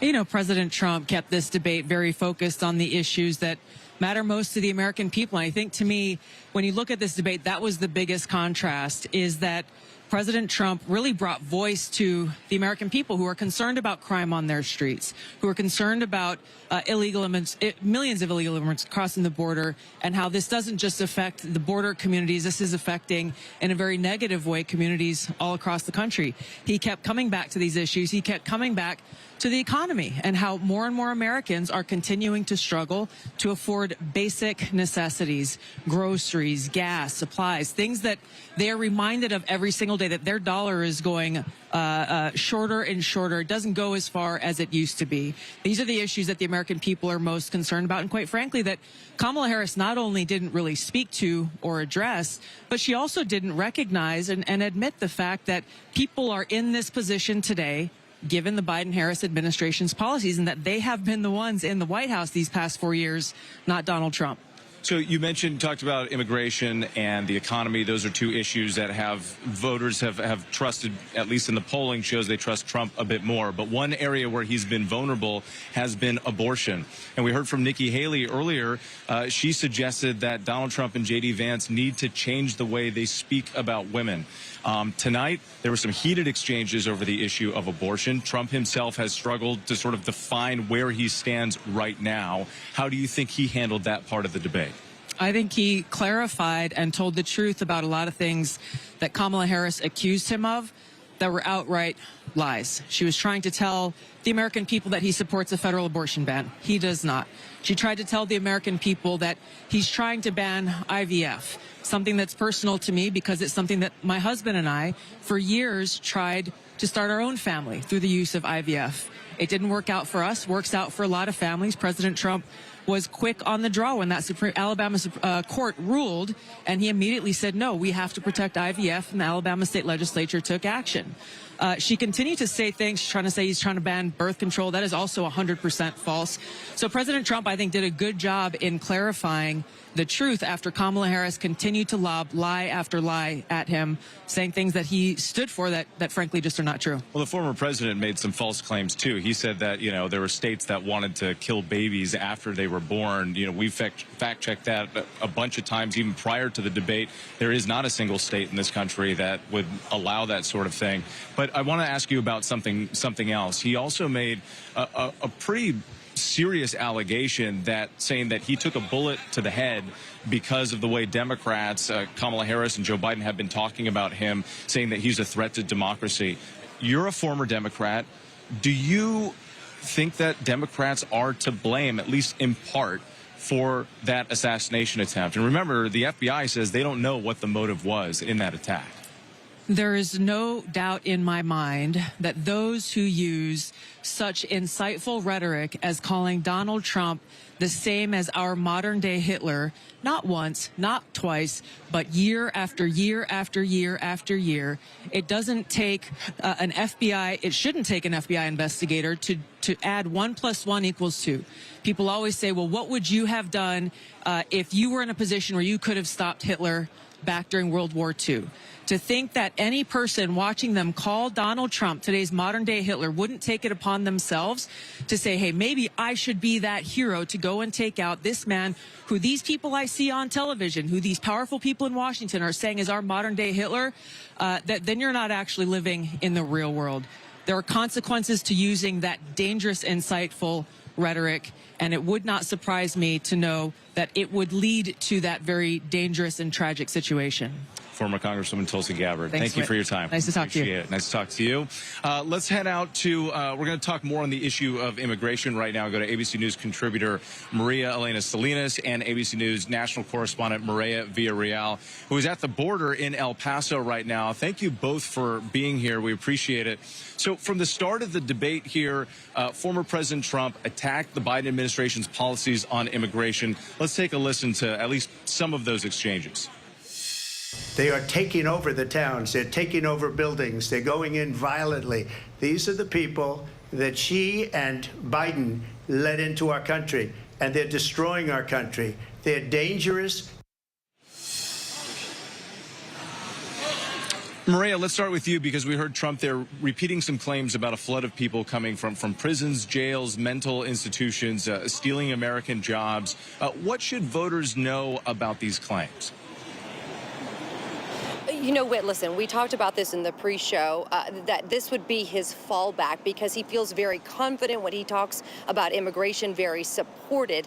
But there is some issue, some concern with this, because a lot of what he talks about are spins on exactly what the truth might be. So, for example, yes, we've had some record numbers during the Biden administration of encounters with migrants at the border. However, that does not mean that they are coming from mental health institutions and prisons. In fact, there are no facts that actually prove that statement that he has continued to say. Some other points that definitely stuck out to me. Again, we've heard a lot of people referencing the comment he made from Ohio and how migrants are stealing pets and eating them. Again, we've had a number of people fact check that, and it is not true. I mean, and then the biggest one for us is when he talks about the influence of the presidential election and how migrants are being shipped to the United States in order for them to vote. Look, it is very clear there are laws on the books that say already that you have to be a U.S. citizen in order to vote. If you vote illegally, you will go to jail. So those laws are already in the books. So yes, while we did hear Trump talk a lot about immigration, we didn't really hear a lot of truth here. On the other side of it, Whit, I do want to point out that every time Kamala Harris was asked about immigration, we didn't hear what voters have continued to say they need. They wanted policy, they wanted facts, they wanted strategy for the future. I just don't think that we heard that from either candidate tonight on this particular issue, which is very big for voters. And Maria Elena, let's bring you into this conversation. Recent polls suggest voters do trust Donald Trump over Kamala Harris on the issue of immigration. We've talked about that. Did Vice President Harris do an effective job outlining how her policies would be different from Biden's? She's trying to walk a fine line here, being a supportive vice president while also being a candidate that she says about the future. Right. Vice President Harris did not really talk much about immigration other than to accuse former President Trump of killing the bipartisan bill by convincing Republicans to simply not vote for it or not put it out on the floor. And what she did say was that she would sign that bipartisan bill once it was approved by Congress and would turn it into law. Of course, this is a bill that would limit the amount of migrants that could enter the country and put more agents at the border. But let me just say that it seemed as if President Trump is running on demonizing immigrants and creating fear that they are criminals, killing Americans and eating cats and dogs, like Mireya mentioned. But on the issues that Latinos really care about most, the economy, the high cost of housing, she did spell out what she would do to improve living conditions, at least somewhat. And former President Trump, on the other hand, didn't really give any specifics other than saying that the economy under him would be bigger and better and that he would impose tariffs on foreign countries. So when it comes to the issues that Latino voters care about, there seem to be more specifics from VP Harris than from former President Trump. I think a lot of Latino voters out there would have liked to hear more on what Kamala Harris plans to do, and if she really is going to implement that double approach, which is tough on the border, but at the same time, be humane when it comes to immigrants that are already living in this country and have families. So that, I think, part is pending. We'll stand by to hear more as the campaign continues. Maria Elena Salinas and Maria Villarreal, thanks to you both. And as we mentioned earlier, the economy, of course, one of the major points of interest for tonight's debate. So here to discuss more on that and how the candidates did on that issue, Elizabeth Schulze is joining us. So, Elizabeth, what answers on the economy specifically stood out to you the most? Well, and Whit, the very first question of the debate was on the economy. Vice President Harris was asked if she believes Americans are better off now than they were 4 years ago. And frankly, as you pointed out, she didn't answer the question. She instead pivoted to talk about, in broad brushstrokes, some of the policies that she's highlighting: small business tax credits, down payment assistance for home buyers, an expanded child tax credit. Notably, some of the policies she highlighted on the economy front, Whit, were distinct from what we've seen under President Biden. She is really trying to distance herself in some ways from President Biden's economic record, because we know that this has been a liability for the Biden administration. At times, we did see former President Trump attack the Biden administration, and including Vice President Harris's record on the economy. He also doubled down on his plan for more tariffs. But I was also struck with that former President Trump did not go after Vice President Harris more on the issue of inflation. This is one that we know he leads on, he has an edge on, and at times he started going there, but then got sidetracked by some of those personal attacks. When you talk to voters, what they want to know is the answer to that question. They want to answer, are they better off financially now than they were 4 years ago? And will they be better off in 4 years too? And Elizabeth, also, we mentioned that ABC News Ipsos polling earlier that said that voters trusted Donald Trump's ability to handle the economy more than they did for Vice President Harris. How would you grade each of them making their cases today? I mean, you gave us a little bit of a breakdown there, but specifically, I think a lot of voters wanted and were eager for more specifics. Did we get that tonight? If we're trying to give a grade on specifics from either candidate, we did not get that at all. Poor, even failing grade on the policy specific front. In fact, much more of this was about presenting this vision from the for the future from both sides. So we heard Vice President Harris talk about the opportunity economy. She didn't get into a lot of the details about how some of those proposals, for example, would be paid for. On the other hand, we heard former President Trump really tout his own economic record, but he also ignored the fact that a lot of his policies have questions about how they'll be paid for. I mean, just broadly speaking, Whit, not a lot of mention on taxes when we know that that is a big issue for voters and will be a huge issue here in Washington next year. Both of them tried to talk about the economy in broad brushstrokes, but did not get into a lot of those specifics that voters, when you ask them, they want to know, what is the government, what is the president going to do for me? Yeah, no taxes on tips. Remember, both candidates were talking about that, and yet tonight we heard almost Didn't nothing even come up about hardly. it. So Exactly. Elizabeth, thank you. We appreciate it. All right, we showed you Donald Trump earlier here in the spin room following the debate, and while he was here with us, Kamala Harris attended a debate watch party talking to supporters. Here is part of what she had to say. We've got some work to do because, listen, I think that we think today was a good day, and it kind of was. But we have 56 days to go, and guys, we're still the underdogs in this race. It's tight. We have got to win Pennsylvania. And we are going to win Pennsylvania. Of course, Pennsylvania, a critical state, could be make or break, especially for Kamala Harris. Joining us now with more is Terry Moran. Terry, give us some context on what we saw here tonight. Trump again said, quote, talking about abortion, for example, that every legal scholar, every Democrat wanted abortion to be a matter for the states. Now, obviously, we know that that's not true. But who is he speaking to when he continues to say that? Well, he's trying to reassure voters. Look, he's a very savvy politician, and he knows that this issue has been demonstrated, as he said tonight, in state after state, to be a problem for Republicans. So he's trying to distance himself from what the Supreme Court did in overturning Roe versus Wade. And the best formula that he can come up with is that now people get to vote on it state by state, that's what everybody wanted. He's smart enough to, and a good enough politician to know people want to have a say in their future. The problem is, and the counterattack from Kamala Harris was very effective, this is an issue, far from Roe versus Wade being unpopular, almost 2/3 of Americans, sometimes polls showed almost up to 70% of Americans supported Roe versus Wade. It's hard to get 70% of Americans to agree on anything.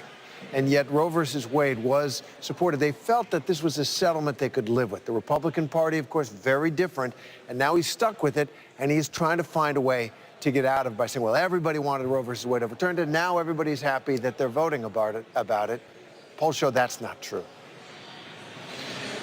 Terry, what about the issue of election integrity? Again, the former president would not acknowledge that he lost the 2020 election, also saying that, when he was pressed multiple times from David Muir on whether he had any regrets about January 6th, he said no, he had nothing to do with it. What do you think voters are going to make of that as they head to vote once again in November? That's really an issue that's baked in. Donald Trump has successfully, in the Republican Party, cemented the notion that there was something wrong with the 2020 election. He believes it was completely stolen, and there are lots of people who believe utter fabrications about mules and stolen votes and things like that. None of that evidence ever held up in any court of law, and it wasn't just because Trump was judged not to have standing. It's because judges looked at the evidence. Trump asked the Attorney General of the United States to order every single U.S. attorney in every single district in America to look for evidence of voter fraud. They came back, they said there isn't any. Okay, but what he's trying to do is that in some way that should be rejected. Now his allies say, well, some of the COVID changes to voting practices in the states operated as disadvantaging Republicans, and so that you can reject the election for. But really with Trump, why is a mystery. It's deep in his psychology that he simply cannot acknowledge that he lost. Terry Moran for us. We always appreciate your perspective. Thank you. Let's go ahead and head over to our senior White House correspondent, Selena Wang. Selena, you've been on the floor here in the spin room and recently spoke with California Governor Gavin Newsom.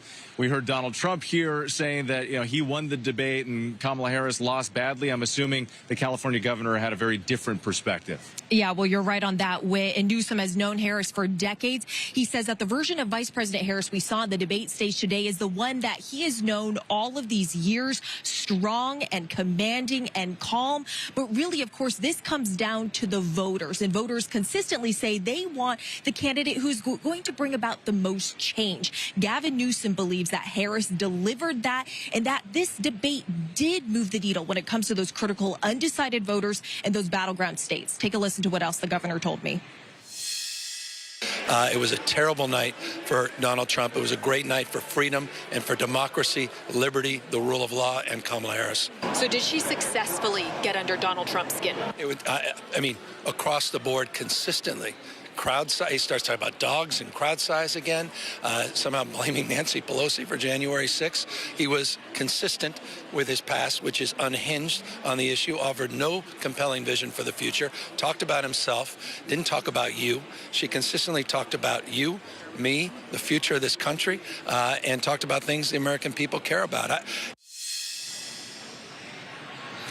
And with Governor Newsom, they're referring to some of the false claims that Trump had made, including those inaccurate statements about that Ohio town, claiming falsely that they were stealing and eating their neighbors' pets.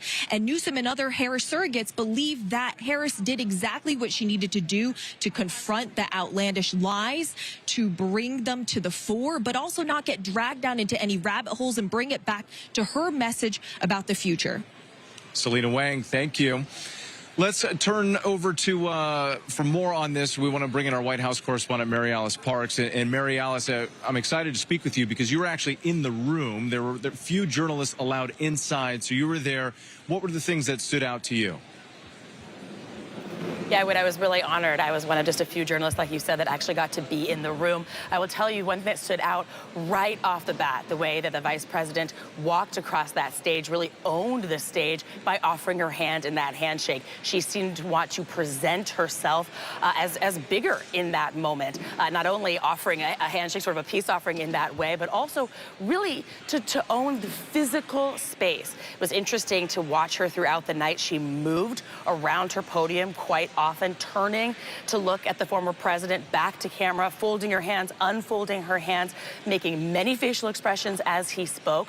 Very different from the former president. He directed all of his attention straight into that camera, hardly ever, if ever, glanced across at her. And of course, viewers looking at every single bit of their interactions, their body language, their style, as well as their substance wit.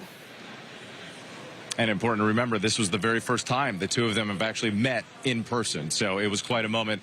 Mary Alice Parks, thank you.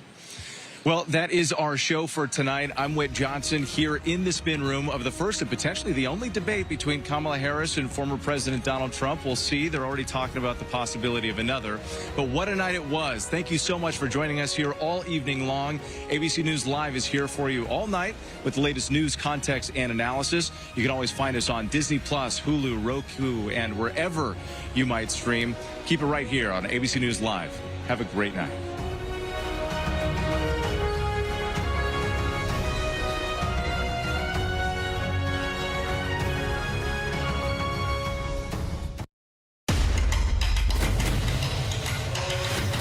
Nih, ikat aja.